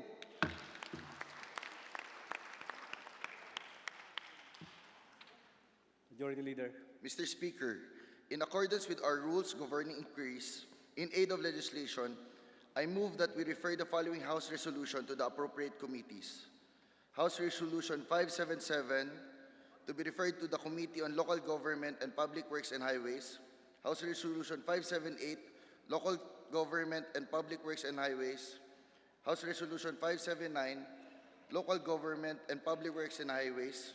House Resolution 580, Local Government and Public Works and Highways. House Resolution 581, Local Government and Public Works and Highways. House Resolution 582, Local Government and Public Works and Highways. House Resolution 583, Local Government and Public Works and Highways. House Resolution 586, Basic Education and Culture. House Resolution 590, Transportation. House Resolution 604, Women and Gender Equality. House Resolution 607, Committee on Health. House Resolution 609, Banks and Financial Intermediaries. House Resolution 610, Banks and Financial Intermediaries. House Resolution 611, Committee on Muslim Affairs. House Resolution 623, Committee on Transportation. And House Resolution 626, Basic Education and Culture and Higher Technical Education, Mr. Speaker. Is there any objection? The chair is none. The following resolutions be referred to the appropriate committee. Majority Leader. Mr. Speaker, I move to transmit immediately to Senate the bills approved on third reading, namely House Bill 5829, House Bill 5422, House Bill 5869, House Bill 2674, and House Bill 5888. So With the objection, the chair is none. The Secretary General will now read and directed to transmit it to the Senate. Majority Leader. Mr. Speaker, on behalf of the majority, I move to nominate and elect as member of Committee on Health the Honorable Kong Jun Datol. Is there any objection? Motion is approved. Majority Leader. On behalf of the majority, I move to nominate and elect as member of the Committee on Labor and Employment the Honorable Kong Jun Datol. Is there an objection? The chair is none. Motion is approved. Majority Leader. On behalf of the majority, I move to nominate and elect as member of the Committee on Agriculture and Food the Honorable Jun Datol. Is there an objection? The chair is none. Motion is approved. Majority Leader. On behalf of the majority, I move to nominate and elect as member of the Committee on Transportation the Honorable Jun Datol. Is there an objection? The chair is none. Motion is approved. Majority Leader. On behalf of the majority, I move to nominate and elect as member of the Committee on National Defense and Security the Honorable Kong Aloysia Lim. Is there any objection? The chair is none. The motion is approved. Majority Leader. On behalf of the majority, I move to nominate and elect as member of the Committee on Energy, the Honorable Aloysia Lim. Is there any objection? The chair is none. Motion is approved. Majority Leader. On behalf of the majority, I move to nominate and elect as member of the Committee on Social Services, the Honorable Aloysia Lim. Is there any objection? Chair is none. Motion is approved. Majority Leader. Mr. Speaker, I move to adjourn the session until tomorrow at 3 p.m. in the afternoon. Is there any objection? Session adjourned until tomorrow, 4 p.m., February 3, 2020.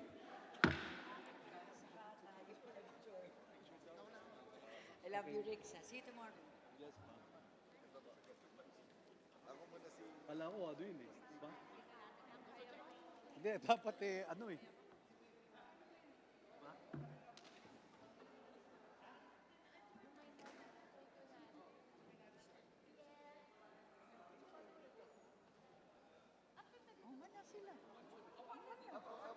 Hindi na makakapas. Dahil na.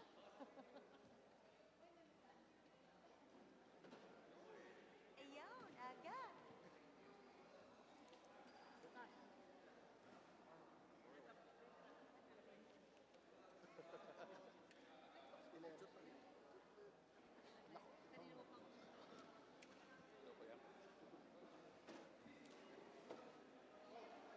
Pinaset up ko yung retail. Wala yung kaset?